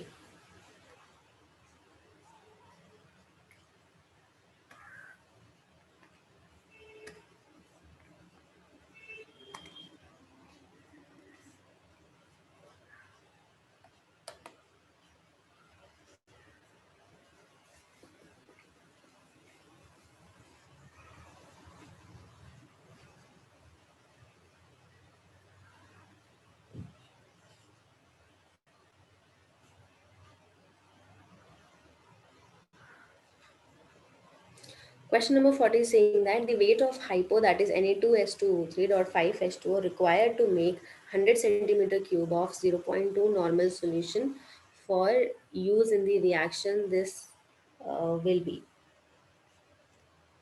ठीक है, तो हमारे पास यहाँ पे हाइपो सॉल्यूशन है, that means Na2S2O3।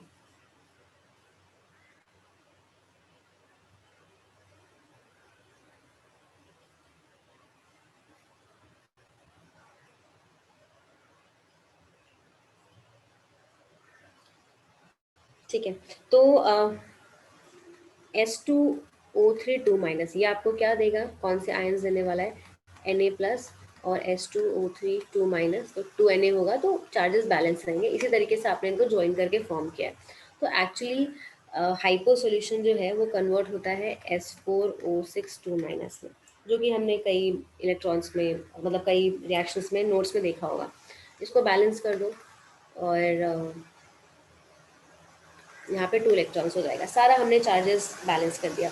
Now it is saying that कि इस हाइपो सॉल्यूशन को हम यूज कर रहे हैं I2 के साथ रिएक्शन करने में, और I2 को कन्वर्ट कर रहे हैं I- में। तो बेसिकली आप यूज क्या कर रहे हो, हाइपो सॉल्यूशन को I2 के को यूज कर रहे हो I- में कन्वर्ट करने के लिए, मतलब 0 से -1, मतलब रिड्यूस करने के लिए यूज कर रहे हो। तो इसका मतलब है हाइपो किसका काम कर रहा है, ऑक्सीडाइजिंग एजेंट का काम कर रहा है। तो रिएक्शन कौन सी होगी, टाइट्रेशन हो गया। तो जो भी इक्विवेलेंट्स होंगे आपके पास हाइपो के, they will be equal to the equivalents of I2 जो आप यूज कर रहे हो यहाँ पे। तो दोनों के इक्विवेलेंट्स को आप इक्वेट कर दो, ठीक है, और एन फैक्टर निकाल लो।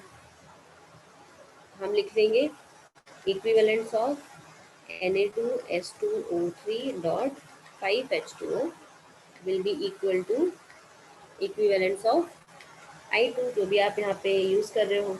अब इक्विवेलेंट निकाल लो, यहाँ पे इसका पूरा मॉलिकुलर वेट फाइंड आउट करो, which will be equal to 248।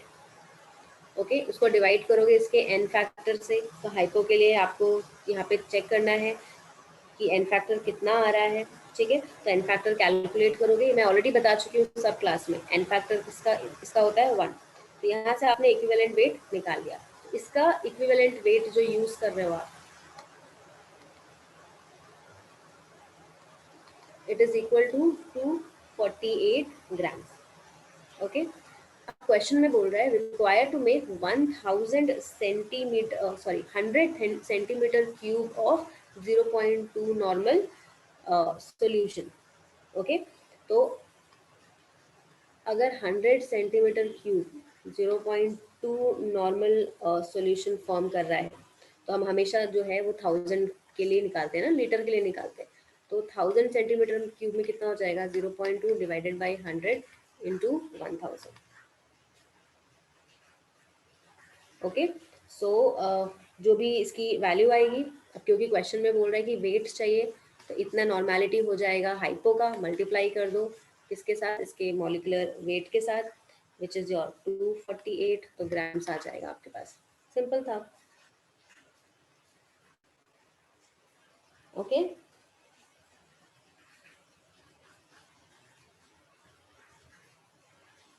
Late me no समझ में आया कि नहीं आया। संपदा, ध्रुव,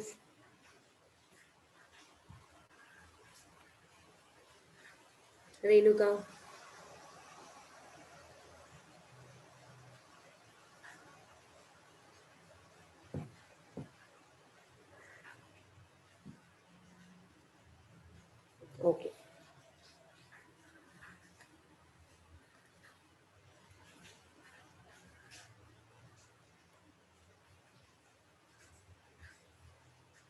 Okay, then set B,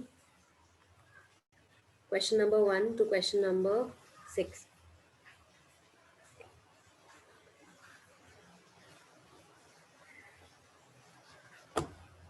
Question number 1 to question number 6.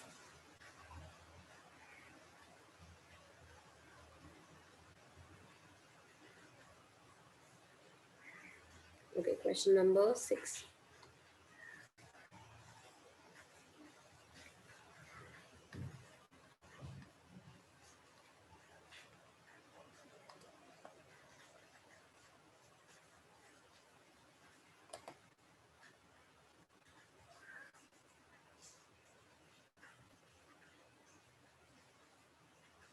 Question number 6 is saying that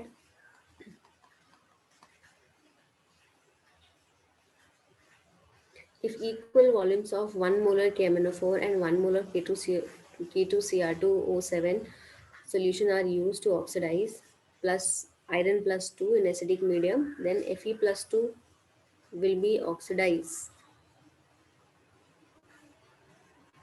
Okay. Anyways, Fe plus 2 जो है, it is going to get oxidized to Fe plus 3. एक इलेक्ट्रॉन लूज करेगा. मैंगनीज की बात करें तो हमारे पास ये MnO4 minus due to the formation of Mn plus 2 में चेंज होता है. ओके, दैट मीन्स +7 से +2 में चेंज होता है. क्रोमेट अगर आप ले लोगे तो CrO7 2 माइनस जो है वो चेंज होगा क्रोमियम +3 में. बैलेंस कर लो. इसका बैलेंस तो हम कई बार कर चुके हैं ना. 7H2O यहाँ पे 14H प्लस आयन और 6 इलेक्ट्रॉन. इसकी अगर बात करें +7 से +2 में जा रहा है. मैंगनीज ऑलरेडी बैलेंस्ड है. वाटर बैलेंस कर लो और 5 इलेक्ट्रॉन्स. ठीक है, ये पूरा रिएक्शन बैलेंस हो गया. तो 1 मोल ऑफ आपके पास MnO4 माइनस जो है इसको मल्टीप्लाई कर दोगे 5 से अगर मैंगनीज की हम बात कर रहे हैं, और मल्टीप्लाई कर दोगे 6 से अगर हम डाइक्रोमेट से इसको ऑक्सीडाइज कर रहे हैं. तो मैंगनीज के लिए 1 मोल जो है वो 5 मोल को ऑक्सीडाइज कर रहा है, और क्रोमेट जो है 1 मोल जो है वो 6 मोल को ऑक्सीडाइज कर रहा है. तो ज़्यादा ऑक्सीडाइज कौन कर रहा है? क्रोमेट. आंसर हो जाएगा ए.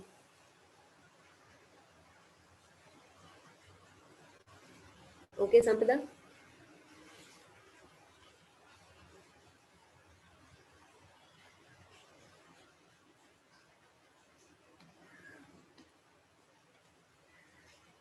Okay, then we have question number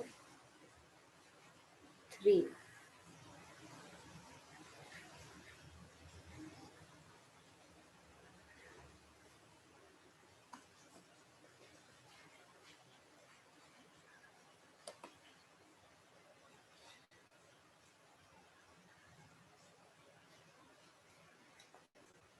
Question number 3 saying that oxidation state of chromium in chromium O5 is. ठीक है, इसका स्ट्रक्चर पता होना चाहिए. क्लास में नोट्स में है ये. संपदा नोट्स में नहीं करवाया था बटरफ्लाई लाइक स्ट्रक्चर? इसका ऑक्सीडेशन स्टेट करवाया तो था.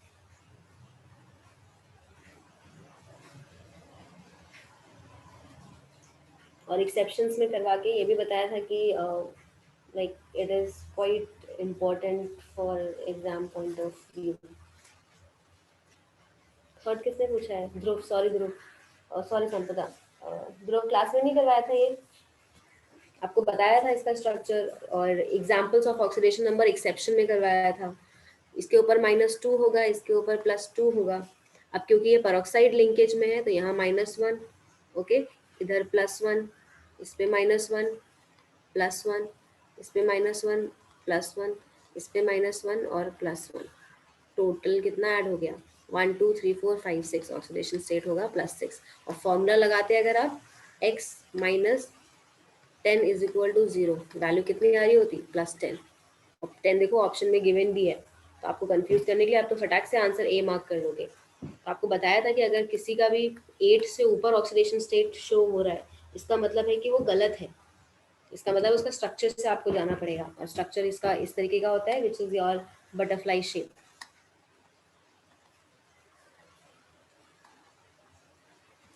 Got it? ध्रुव समझ में आया?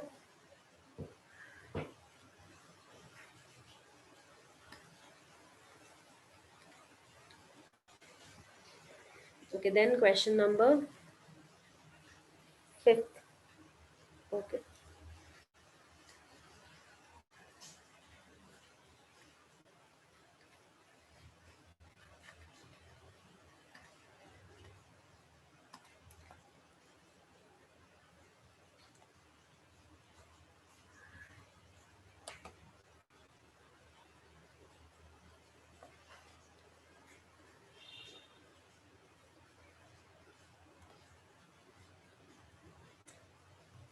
ठीक है, question number 5 here is saying that if 1 mole of MnO4 2 minus in a neutral aqueous medium disproportionate into, okay, संपदा ये वाला क्वेश्चन भी नोट्स में से ही है।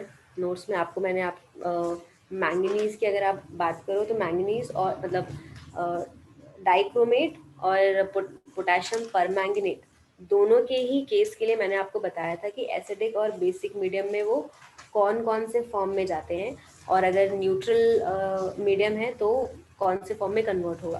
तो क्वेश्चन वही बोल रहा है कि अगर हम यहाँ पे MnO4 2 ले लें और न्यूट्रल मीडियम में उसको हम रिएक्शन करवा रहे हैं तो वो किस में कन्वर्ट होता है? MnO2 में। तो पहली बात तो ये पता होना चाहिए। तो ऑक्सीडेशन स्टेट का जो चेंज है वो +7 से किस में हो रहा है? +4 में हो रहा है। ओके, नाउ इसको बैलेंस करो तो आपको अपने आप मोल्स एंड एवरीथिंग पता चल जाएगा। यहाँ पे मैंगनीज 1 है, ऑक्सीजन 4 है, यहाँ पे ऑक्सीजन 2 है। न्यूट्रल मीडियम में अगर आप इसको बैलेंस करना है, डिस्प्रपोर्शनेशन रिएक्शन हो रहा है ऑल टुगेदर, ठीक है। तो अच्छा एक सेकेंड, MnO4 2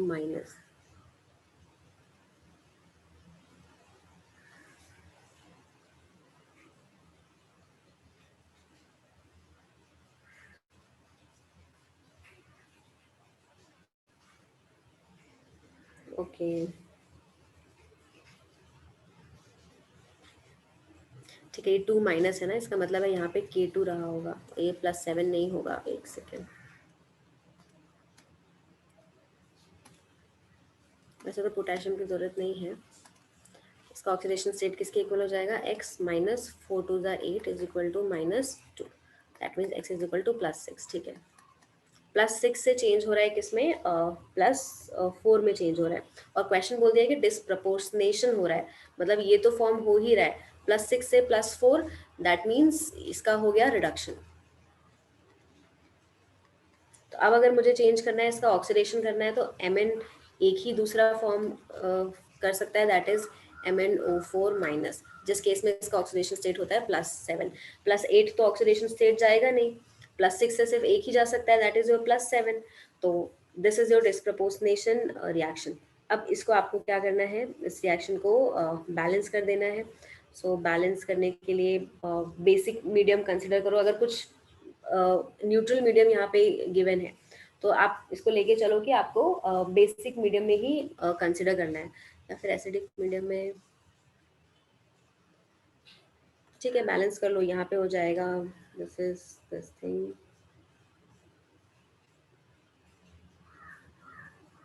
MnO2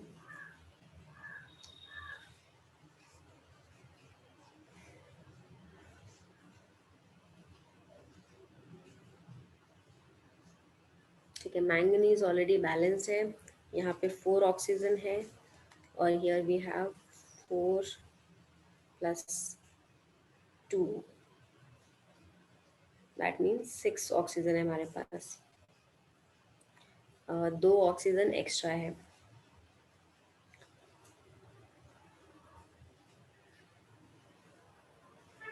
इस तरफ तो यहाँ पे हम अगर ऐड कर दें 2 मोल्स ऑफ वाटर, तो ऑक्सीजन हो गया यहाँ पे 2 × 4। ठीक है।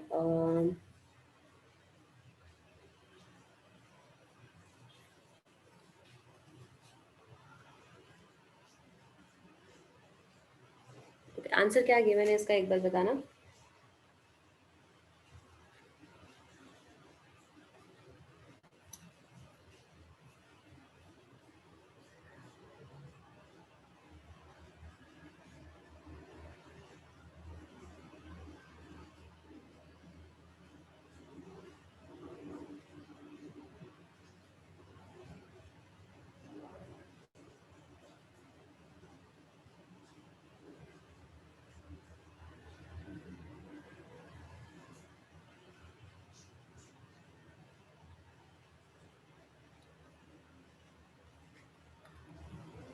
ऑप्शन ए दिया हुआ है 2/3 moles of this thing.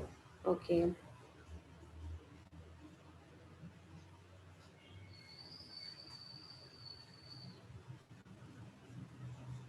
Okay, इसको एक्चुअली पूरा तरीके से रिएक्शन पता होना चाहिए तभी हो पाएगा। ठीक है। MnO4 2- जो है वो डिस्प्रपोर्शनेट हो रहा है। आप यहाँ पे लिख लो K2MnO4- फॉर्म कर रहा है KMnO2 नहीं 4 होगा KMnO4 this thing plus MnO2। चलो 2 था, MnO2 की बात कर रहे हैं ना, ठीक है। प्लस MnO2 और साथ में KOH फॉर्म करेगा। तो ये पूरा लाइक रिएक्शन पता होना चाहिए तभी बैलेंसिंग हो पाएगा, अदरवाइज थोड़ा दिक्कत है। तो ये सब धीरे धीरे याद करना पड़ेगा आप लोगों को। ओके, अभी हम यहाँ पे पोटेशियम 2 है, यहाँ पे पोटेशियम 1 और 2 है, ठीक है। और मैंगनीज हमारे पास इधर 1 है और यहाँ पे 2 है, तो इसका मतलब है मुझे इसको 2 से मल्टीप्लाई करना पड़ेगा। 2 से इधर मल्टीप्लाई किया तो पोटेशियम 2 आ गया, तो इसको भी 2 से मल्टीप्लाई करना पड़ जाएगा। तो पोटेशियम और यहाँ पे भी 2 करना पड़ेगा। तो मैंगनीज हो गया मेरे पास 1 2 एंड 3, तो ऑल टुगेदर 3 3 2 6, तो ये हो जाएगा 4 KOH। ठीक है। देन ये हो गया 2, this is your MnO2 plus 4 KOH। अब ऑक्सीजन यहाँ पे है 12, इधर ऑक्सीजन है 8 2 और 4 14।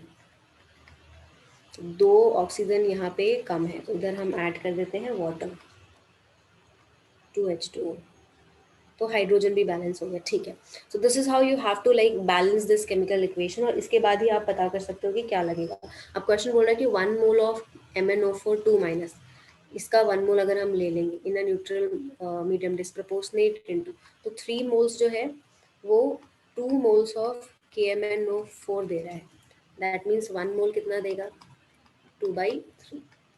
ऐसे ही 3 मोल्स जो है वो 1 मोल ऑफ MnO2 दे रहा है, तो फिर 1 मोल कितना देगा 1/3 MnO2। ठीक है।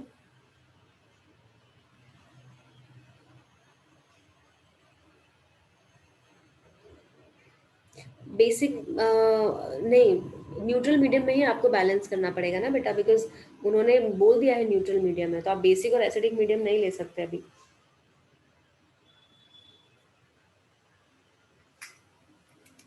तो आपको नॉर्मल जैसे हम बैलेंस करते हैं तो उसके लिए प्रोडक्ट्स पता होने चाहिए। तो वही है K2MnO4 फॉर्म करेगा KMnO4 और MnO2 और साथ में बनता है KOH, तो वो रिएक्शन पता होना चाहिए तभी हो पाएगा। आई थिंक क्वेश्चन में रिएक्शन दिया होना चाहिए, बट उन्होंने दिया नहीं है, तो कोई बात नहीं, लर्न कर लो then, because there is no other option. Neutral medium का कोई रूल नहीं है संपदा, जैसे आप नॉर्मल बैलेंसिंग करते हो वैसे ही न्यूट्रल मीडियम में बैलेंस करोगे, नंबर ऑफ एटम्स चेक करके। और अगर ऑक्सीजन और ऑक्सीजन को बैलेंस करना है तो वो पानी से बैलेंस होगा। और आप देख सकते हो यहाँ पे कहीं चार्जेस एंड एवरीथिंग कुछ आया ही नहीं, रिक्वायर्ड ही नहीं है चार्ज वगैरह की, बिकॉज वो ऐसा बैलेंसिंग में क्वेश्चन देंगे ही नहीं।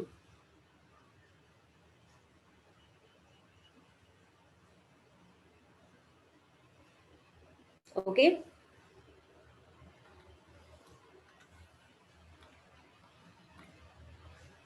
Okay, then question number 7 to question number 9।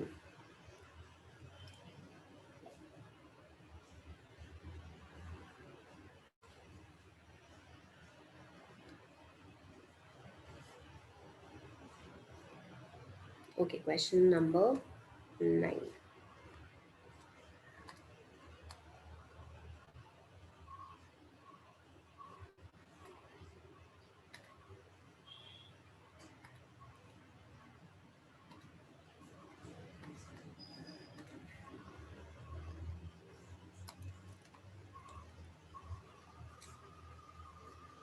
पहले 9 देखते हैं रेणुका, फिर 8 भी देख लेंगे. ओके.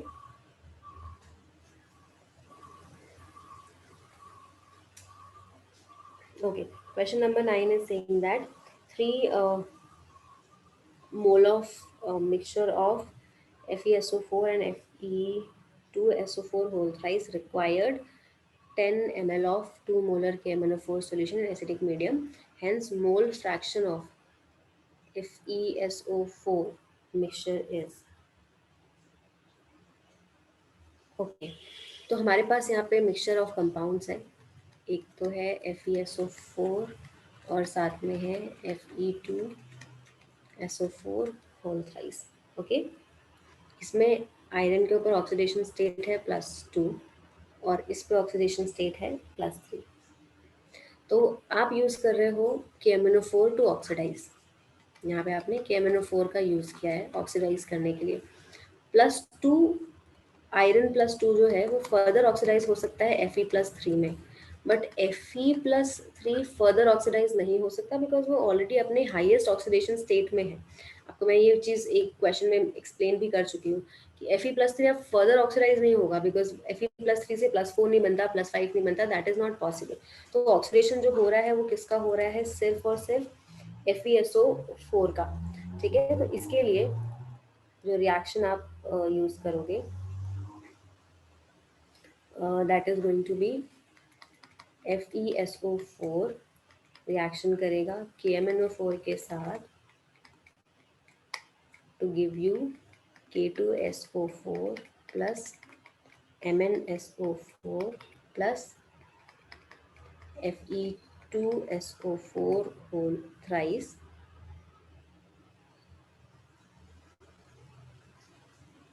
Plus water. ठीक है, अब बैलेंस इसका बैलेंसिंग मैं क्लास में करा चुकी हूँ संपदा, तो देख लेना. इसको बैलेंस करोगे तो ये हो जाएगा 2 KMnO4 और ये हो जाएगा 10 FeSO4. एसिडिक मीडियम में रिएक्शन होगा तो फॉर्म करेगा 8 H2SO4. यहाँ पे हो जाएगा 2 MnSO4, ये हो जाएगा 5 और 8 H2. ठीक है, नोट्स में चेक करना. We have done this balancing.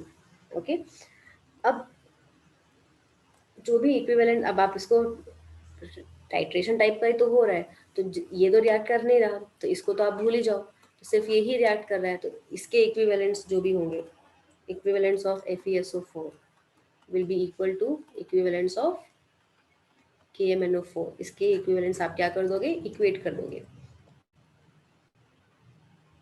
और FeSO4 का इक्विवेलेंट कितना होगा आपको क्वेश्चन में क्या क्या गिवन है, एक second. 3 mole mixture of this thing required 100 ml of 2 molar this thing. ठीक है, मिक्सचर जो है आपके पास दैट इज योर 3 मोल्स और वॉल्यूम कन्वर्ट कर रहे हो आप कितने में, 100 ml of 2 molar KMnO4.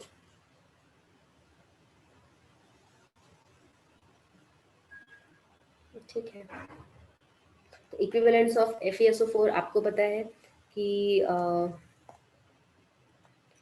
Normality जो होती है वो किसके इक्वल होती है, मोलैरिटी इनटू n फैक्टर.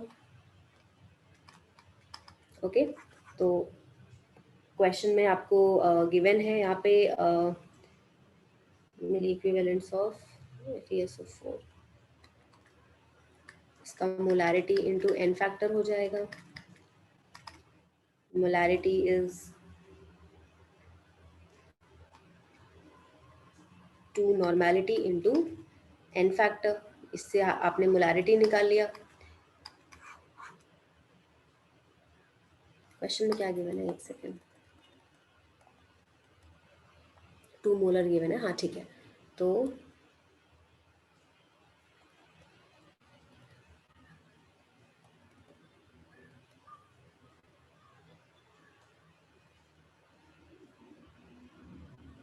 एक सेकेंड।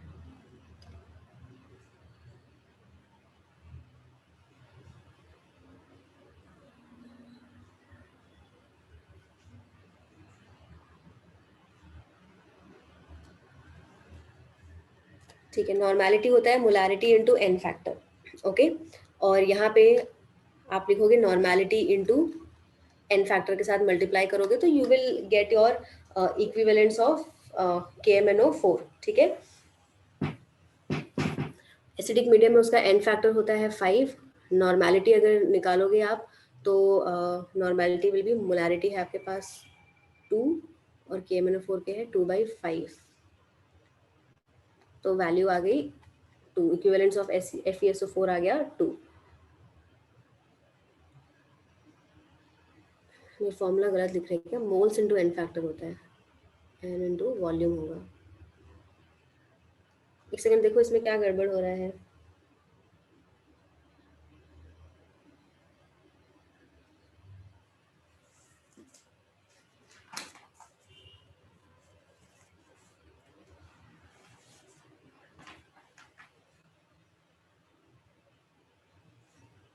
इक्विवेलेंस होते हैं नॉर्मेलिटी इंटू एन फैक्टर और इक्विवेलेंट आप लिखोगे नॉर्मेलिटी इंटू वॉल्यूम, ठीक है। तो N1 इंटू V1, ओके।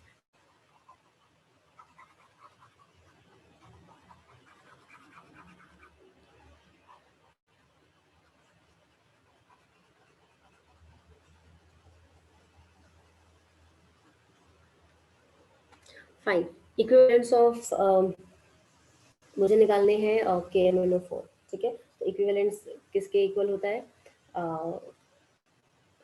हम दो ही बेसिकली, आप हर क्वेश्चन में जब भी आपको इक्विवेलेंस निकालने हैं तो दो ही फॉर्मूला हम यूज करते हैं। एक तो आपके पास N इंटू V होता है, ओके, और दूसरा हो जाएगा N फैक्टर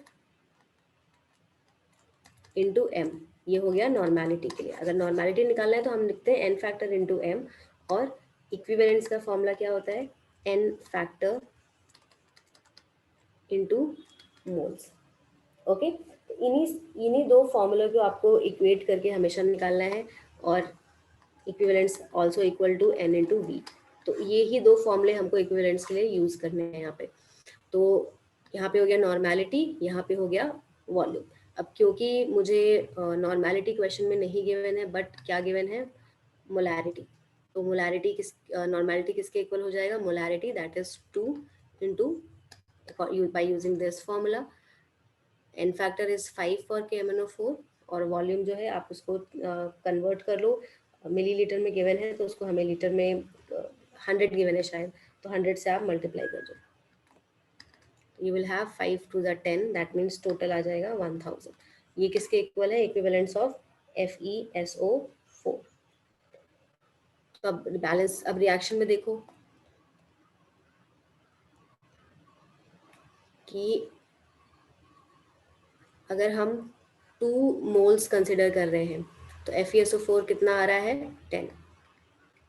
2 मोल्स के लिए हम FeSO4 जो यूज कर रहे हैं हम 10 यूज कर रहे हैं। तो अगर हमें 1 मोल निकालना है, क्वेश्चन में क्या बोला है? 1 मोल के लिए बोला है 3 मोल मिक्सचर ऑफ,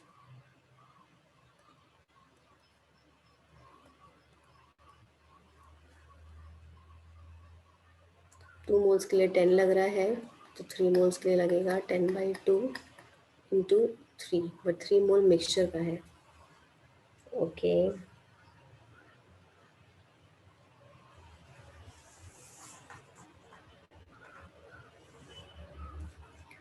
ओके, एक second.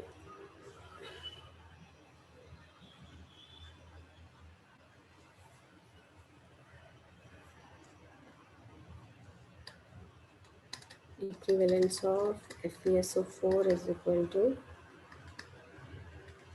1000।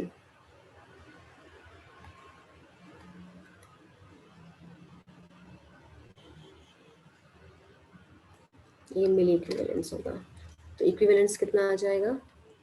1। Equivalence of FeSO4 will be equal to 1। तो अगर मुझे मोल्स निकालने हैं FeSO4 तो it will B equivalent divided by n factor. Equivalent भी 1 है, n फैक्टर भी 1 है, तो वैल्यू आ जाएगा 1। तो मोल फ्रैक्शन कितना हो जाएगा? अगर ये 1 है तो टोटल 3 था, तो दूसरा 2 हो जाएगा। तो 1/3 आंसर 1/3 है क्या? Late me no.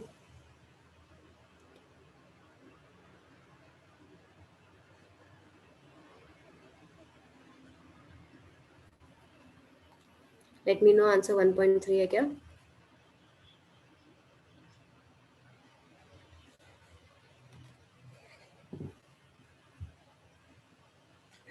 ठीक है। ओके, सो क्वेश्चन क्या बोल रहा था आपके पास कि आपके पास एक मिक्सचर है और मिक्सचर में FeSO4 भी है और Fe2SO4 होल थ्राइस भी। आप उसको ऑक्सीडाइज कर रहे हो KMnO4 के साथ। Fe2SO4 होल थ्राइस तो ऑक्सीडाइज हो नहीं सकता, तो अब ऑक्सीडाइज किसको करोगे? सिर्फ FeSO4 के लिए। तो जो भी ऑक्सीडेशन हो रहा है, जो भी रिएक्शन हो रहा है, वो किसकी वजह से आ रहा है? सिर्फ आ रहा है इक्विवेलेंस ऑफ FeSO4 की वजह से। तो सिंपल आप इक्विवेलेंस दोनों के इक्वेट कर दोगे according to the law of equivalence. तो यहाँ पे हो जाएगा N इंटू V। n की जगह हमने लिख दिया molarity into n factor into 100। Volume आपको 100 दिया हुआ है। ये मिली इक्विवेलेंट्स आए, जो भी हमने निकाले हैं सब मिली इक्विवेलेंट्स हैं। तो हमारे पास मिली इक्विवेलेंट्स आ गए FeSO4 के लिए 1000। तो अगर मुझे इक्विवेलेंट्स निकालने हैं तो वो कितना हो जाएगा? 1, है ना। इसको चेंज करोगे आप इक्विवेलेंट्स में, तो डिवाइड कर दोगे 1000 से, तो वैल्यू 1 आ जाएगी। तो मोल्स मुझे निकालने हैं, तो मोल्स कैसे निकालते हैं? हमको पता है कि equivalent is equal two moles into n factor. तो मोल्स किसके इक्वल हो जाएगा? Equivalent divided by n factor, that means 1/1, जो कि आपके पास 1 ही आ गया। तो आपको मोल्स पता चल गए FeSO4 के। तो FeSO4 और Fe2SO4 होल थ्राइस, इन दोनों का मिक्सचर हमारे पास 3 मोल था। अगर ये 1 मोल है तो ये कितना होगा? 2 मोल्स। तो आपको मोल फ्रैक्शन निकालना था इसका। तो जो भी गिवन नंबर ऑफ मोल्स है divided by total number of moles, that is 3। तो आंसर हो जाएगा 1/3। समझ में आया?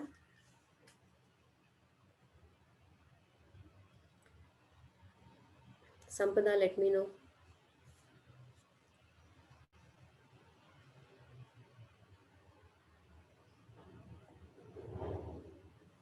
Okay, then question number 8।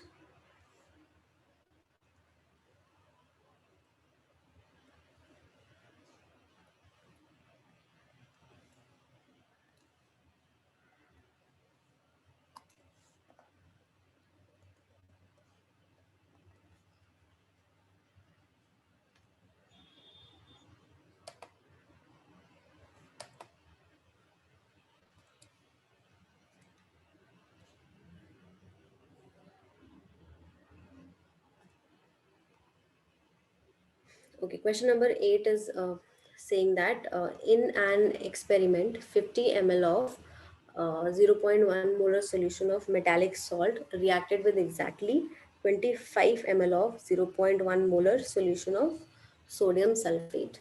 In the reaction, SO3 2 minus is oxidized to SO4 2 minus.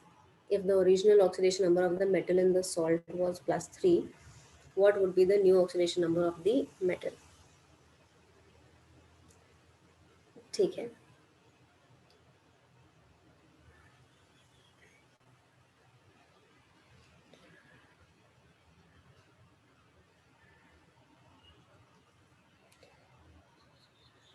हमारे पास है 50 ml of 0.1 molar solution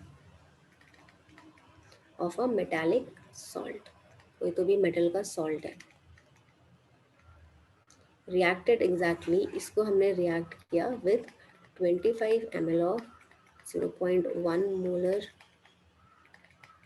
solution of sodium sulphide. ठीक है,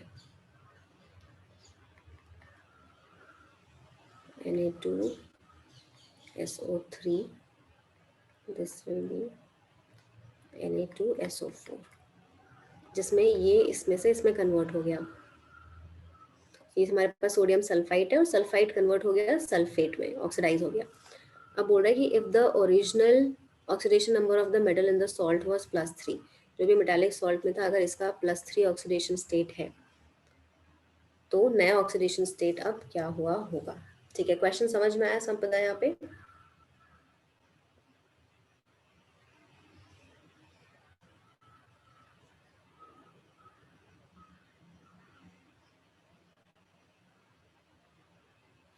बिकॉज क्वेश्चन का मीनिंग समझना लाइक इज वेरी इंपॉर्टेंट कि क्वेश्चन बोल क्या रहा है और करना क्या क्या है। ओके, तो अब अगर मैं इसमें मुझे वॉल्यूम गिवन है और मोलारिटी गिवन है, तो मैं यहाँ से मोल्स निकाल सकती हूँ। तो मिलीलीटर में है तो मैं मिली मोल्स निकाल लेती हूँ।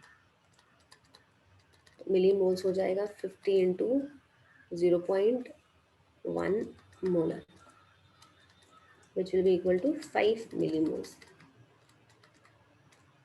ठीक है, ओके। अब अगर हम बात करें सोडियम सल्फाइड की, तो सोडियम सल्फाइड का भी वॉल्यूम गिवन है और मोलारिटी गिवन है, तो इसके भी हम मिली मोल्स निकाल लेते हैं। ये कितने मिली मोल्स आया, तो इसके milli moles will be equal to 25 multiplied by 0.1 which is equal to 2.5। अब SO3 माइनस चेंज हो रहा है SO4 माइनस में। ठीक है, तो ऑक्सीडेशन स्टेट का जो चेंज आ रहा है यहाँ पे, अगर आप फाइंड आउट करोगे, इधर +5 आएगा, इधर +6, तो ये चेंज आ रहा है +5 से +6 का। ओके, तो इंक्रीज इन ऑक्सीडेशन नंबर कितना हुआ, या फिर बोल सकते हो change in oxidation number is 1। Okay, और टोटल इलेक्ट्रॉन्स जो हमारे पास लॉस हुए होंगे, ये जब चेंज हो रहा होगा तो 2.5 हुए हैं, और ये तो आपके पास 1 मोल इलेक्ट्रॉन्स है। ठीक है, तो 5 मिली मोल्स जब मैं क्वेश्चन में ले रही हूँ, क्योंकि बोल दिया रिएक्टेड एग्जैक्टली कंप्लीट रिएक्शन हुआ है, तो 5 मिली मोल्स जो है वो इतने मिली मोल्स ऑफ ऑक्सीजन को सॉरी इलेक्ट्रॉन्स को गेन कर रहा है, क्योंकि इसने जितना लूज किया होगा, इसने 2.5 मिलीमोल्स लूज किया है। मिलीमोल्स क्या लूज किया है, इलेक्ट्रॉन्स के, तो इसने क्या कितने गेन किए होंगे, 2.5 मिलीमोल्स गेन किए होंगे 5 मिलीमोल्स के लिए। तो अगर मैं 1 ले लूँ,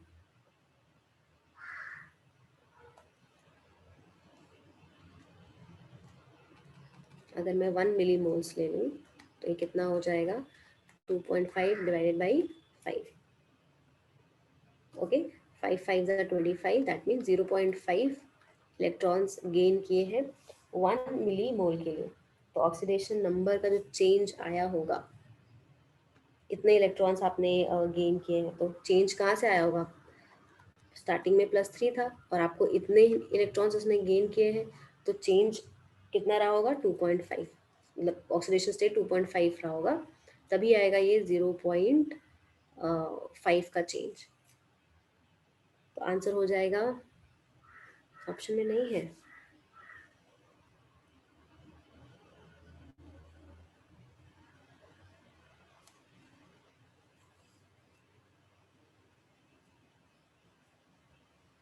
एक second, I think printing mistake है ये क्वेश्चन, मतलब पहले भी किया हुआ है मैंने, 2.5 ही आता है। एक सेकेंड, कुछ गड़बड़ किया है क्या कैलकुलेशन में, नहीं यहाँ भी करेक्ट है सब। 5 मिलीमोल्स अगर हम रिएक्शन करा रहे हैं तो 2.5 इलेक्ट्रॉन्स गेन कर रहा है, तो 1 मिलीमोल कितना गेन करेगा, 0.5। और अच्छा चलो दूसरी तरफ एक और तरीके से करके देखते हैं। ओके, वी हैव हियर जो भी आपके पास मिली इक्विवेलेंट्स होंगे सॉल्ट के, it will be equal to milli equivalents of sulphide. तो इसका है 0.1, एन फैक्टर मुझे नहीं पता, वॉल्यूम गिवन है 50। इसकी बात करोगे तो 0.1 into changes for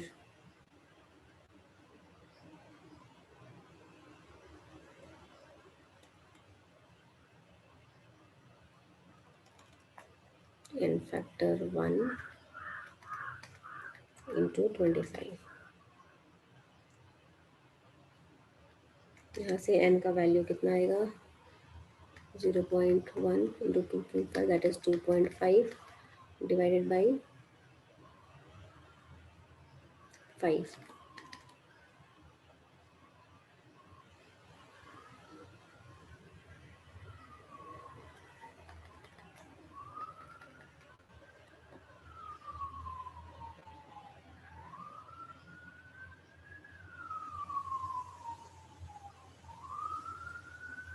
one by two 0.5 same ही आ रहा है 2.5 ही आएगा बेटा I think there is some printing mistake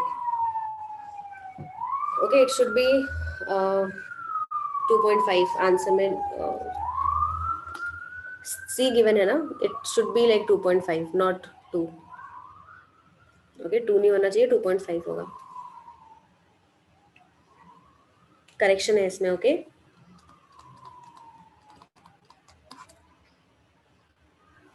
okay fine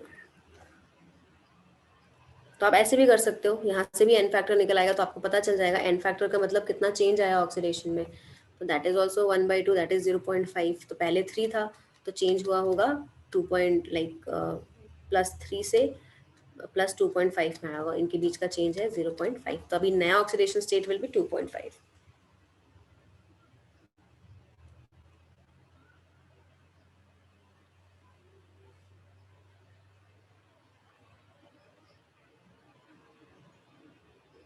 चलो नेक्स्ट ओके चलो आई थिंक क्लास का काफ़ी टाइम हो गया ऑलमोस्ट मेरी नेक्स्ट क्लास है 4:30 बजे ओके तो रेस्ट जो लेट्स डू इन कल एक्स्ट्रा क्लास रखते हैं मैं ग्रुप में मेंशन कर दूंगी मॉर्निंग में फॉर डिस्कशन ठीक है तो यहाँ से आगे कितना बचा है दूसरा भी टीपीपी है ओके तो कंप्लीट कर लो इसको पूरा बाकी बचे हुए जो क्वेश्चंस है we will discuss tomorrow morning and I will give you the time